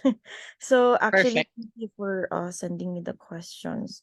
So the first question was sorry, I'd like to introduce the team leader and the scrum master of team 5. It is our team leader is Regan Ko, and then our scrum master is Joshua Gernale. Both of them are not feeling well today. That's why I'm taking over this presentation. But yeah, so the difficulties that we encountered is first of all, like right now, um this is very on the spot. So I wasn't informed that I'm gonna be doing this presentation, to be honest with you guys. That's why I'm a bit flustered and a bit nervous right now talking to you. But yeah, and then second of all, the next difficulty that I encountered is that I noticed that most of my team members are busy. Also our team leader is not really checking us from time to time. It's not like what team 1 is doing, wherein they have this spreadsheet na if someone is absent or someone is present, they can track it. Like, no, that's not happening with our team, unfortunately. But I would really love to have that same approach in our team, because I think that would be really effective and checking whether or not someone is following course. And then thank you for the heart, Jia. And then the third difficulty that I've noticed is that according like last week, for example, last week, I was waiting for our team leader to um put it was during the live session.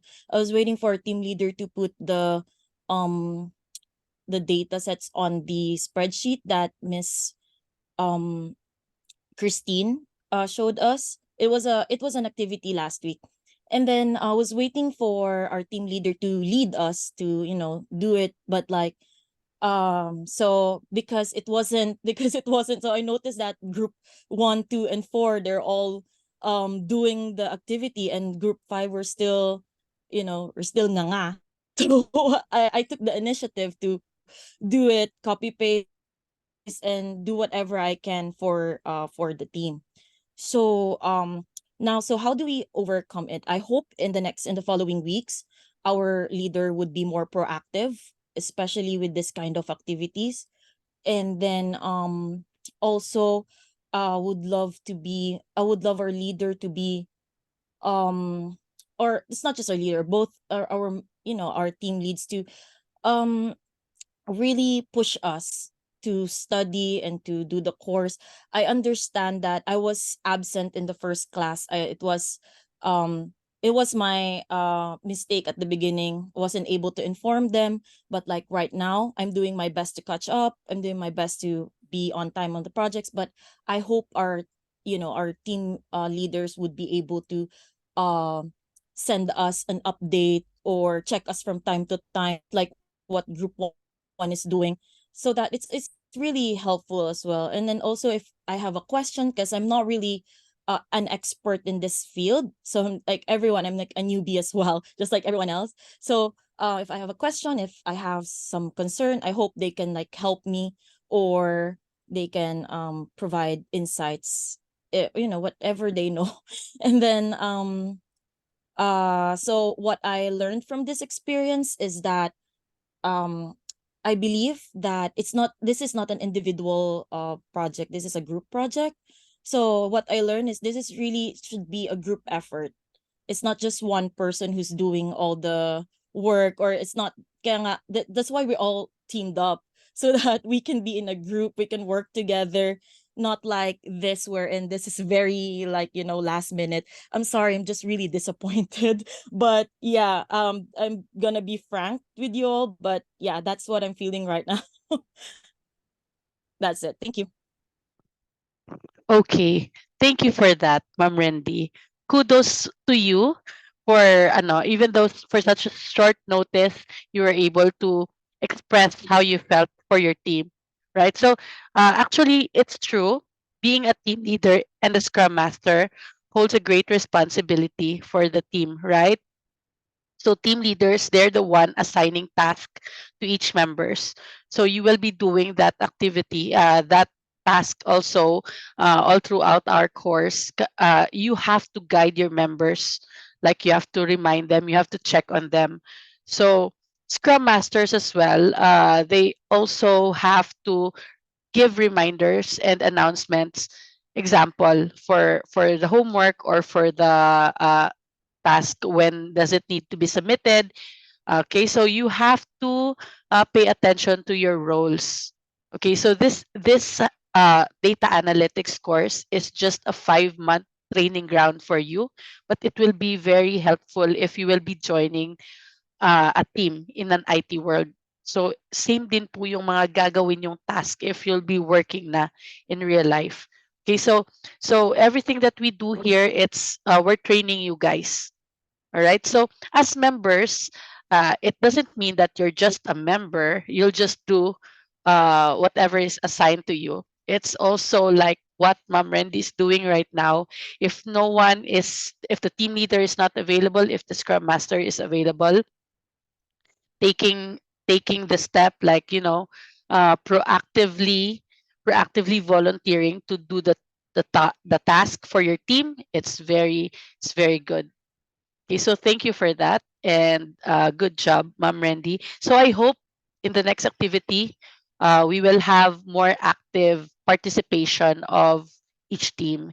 At saka it's ano na din ito, guys. It's like bonding ng teammates as teammates nyo. Okay? Yes, just to Okay. add lang din po, Miss Rhea, kasi during the first live session, I've also told them that they can change their team leaders, their scrum masters for like every block, so that everyone would have a chance to lead the team. Mhm. Okay, yeah. Sounds perfect. Ayun, sounds perfect. So for the second block, you can ano tawag nito, switch, shifting kayo.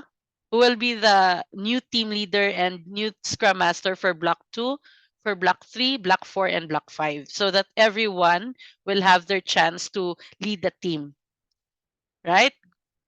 Okay ba sa inyo 'yon? Yeah, shuffle. We will shuffle every block. Ba't hindi sumasagot? Napaka-silent ng team na 'to. Okay, guys, you can unmute your microphone. Okay? Oh, ready na ba yung team 2 and 4? Anyone?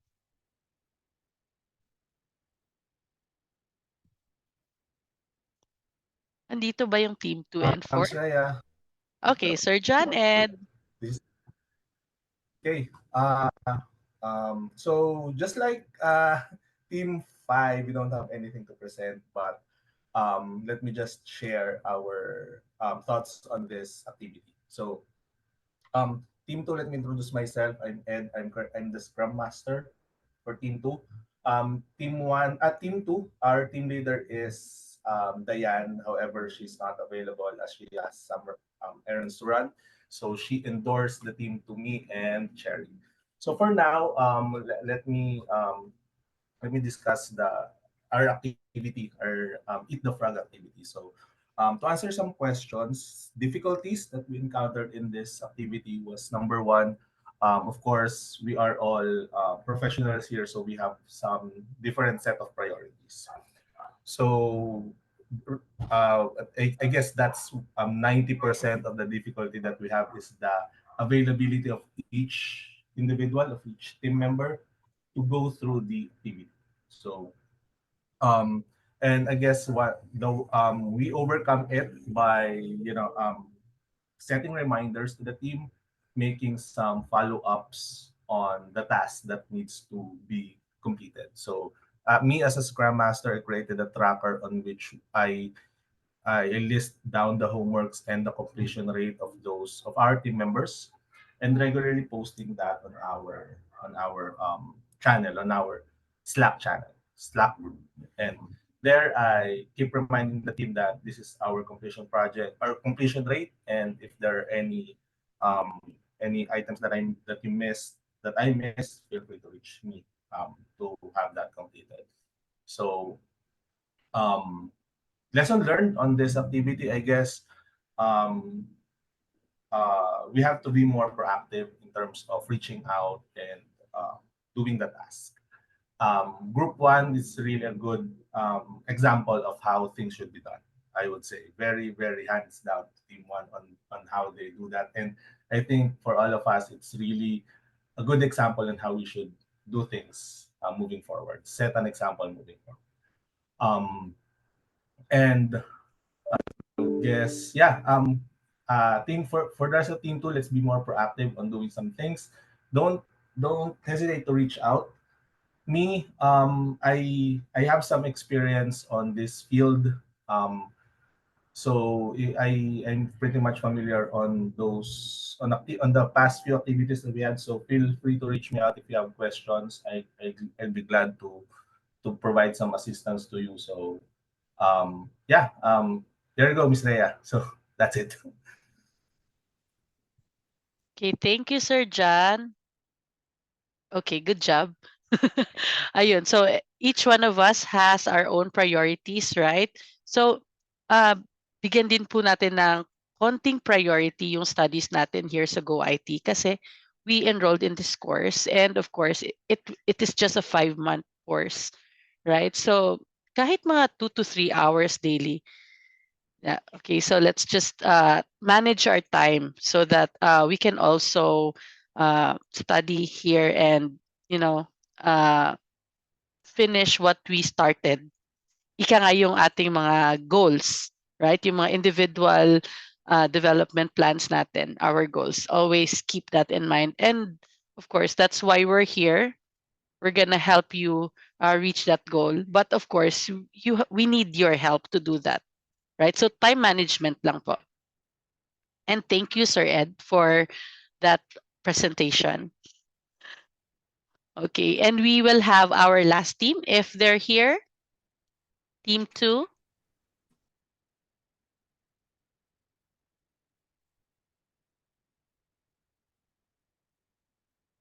RJ.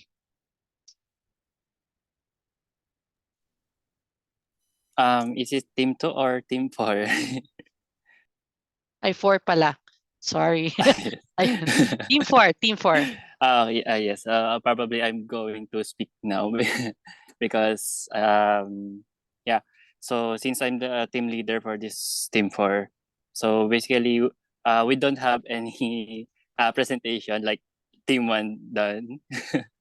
So I'm just going to simplify everything since I'm the team 4. So um for the from the start on the mind map, well, basically, we don't have furthermore trouble or anything that I mean that render our time in doing the mind map homework.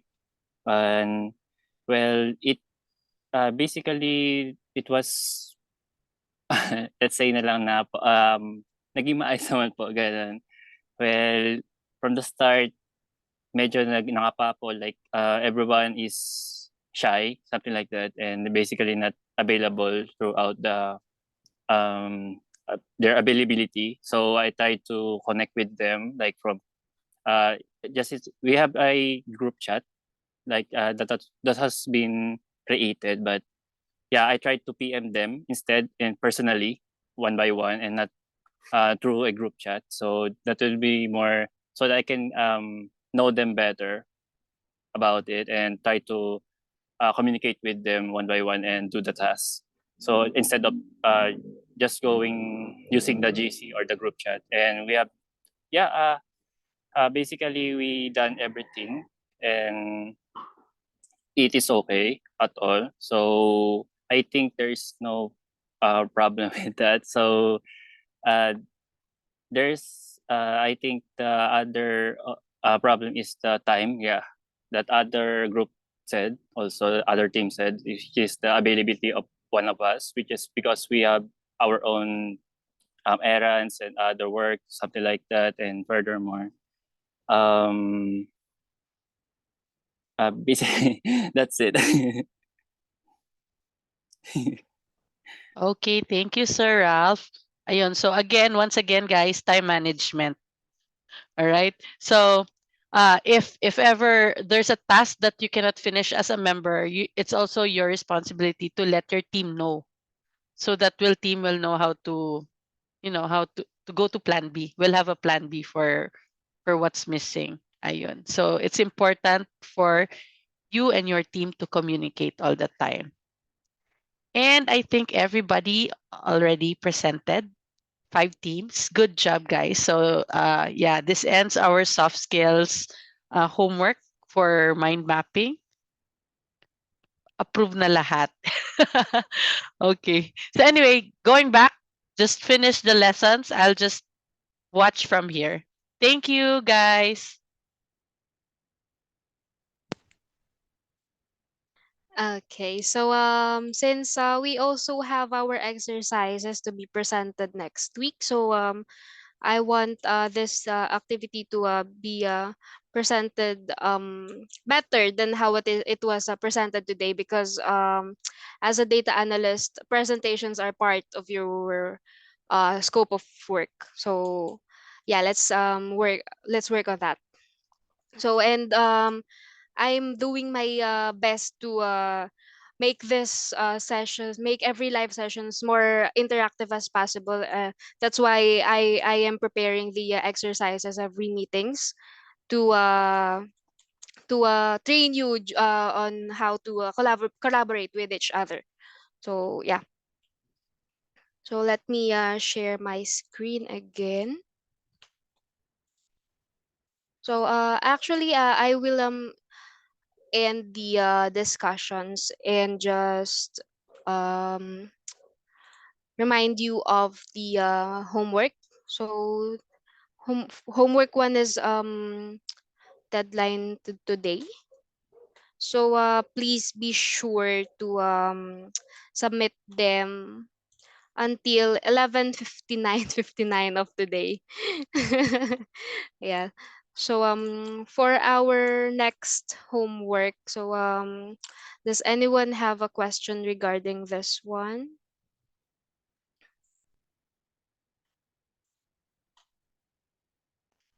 Yes po. Do you have any questions regarding homework one, or have any one of you haven't submitted the homework yet?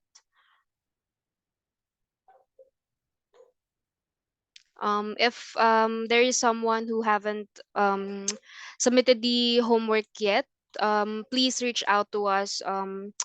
Where's the area that you find it hard to do, so that we could help you, so that you can submit your homework on time. And also, I don't see any questions on the Q&A worksheet, so ask as much as possible.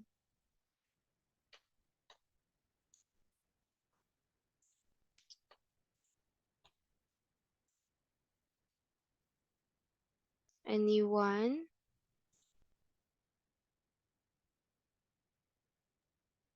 Hello. Hi. Sorry, I have a quick question, but not with the homework one. It is about the homework number two. Mm-hmm. There is a question here. How to test your hypothesis? Mm-hmm. Medyo di ko siya nagets po.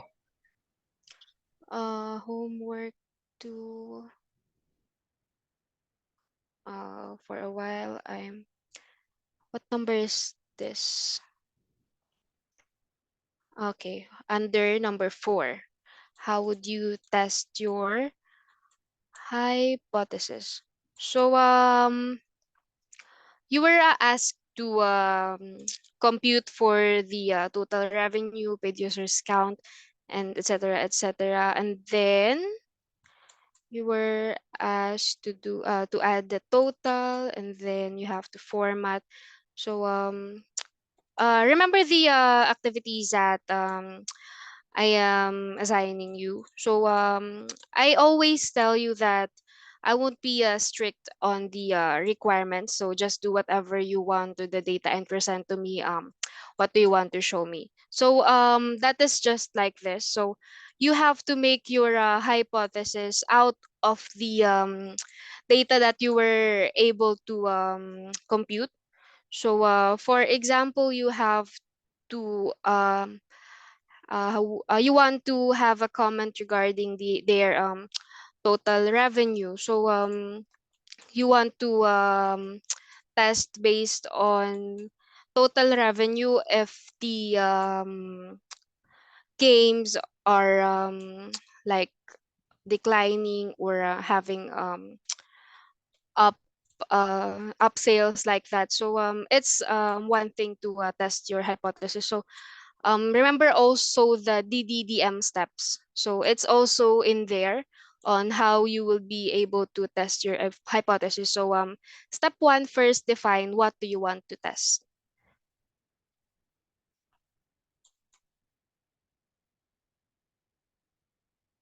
Was I able to answer your question, Carl? Yes, yes, yes. Are you sure?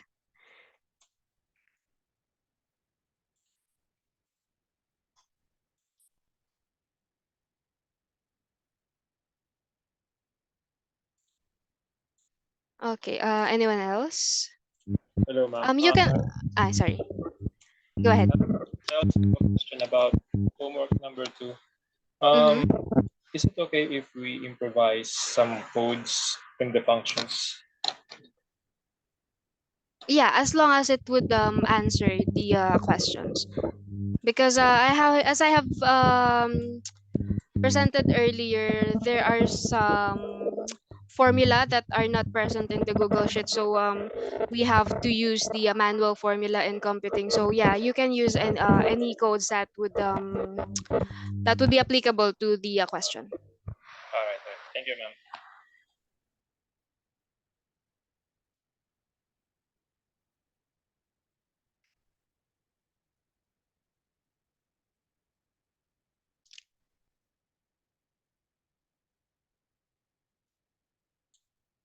If you are really having a hard time in doing your homeworks, don't hesitate to ask me or Mentor Angel. Any questions? Any more questions?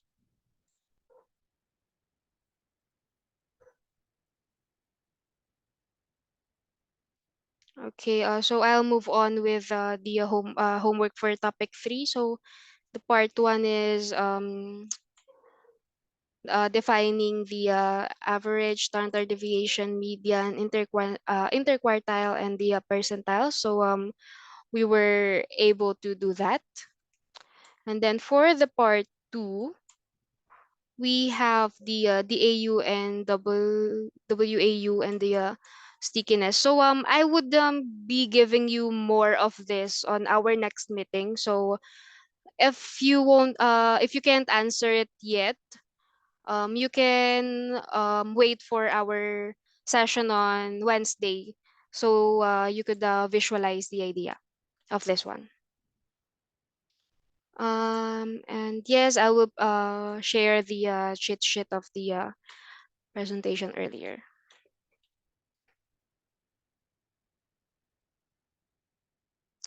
Do you have any more questions, guys?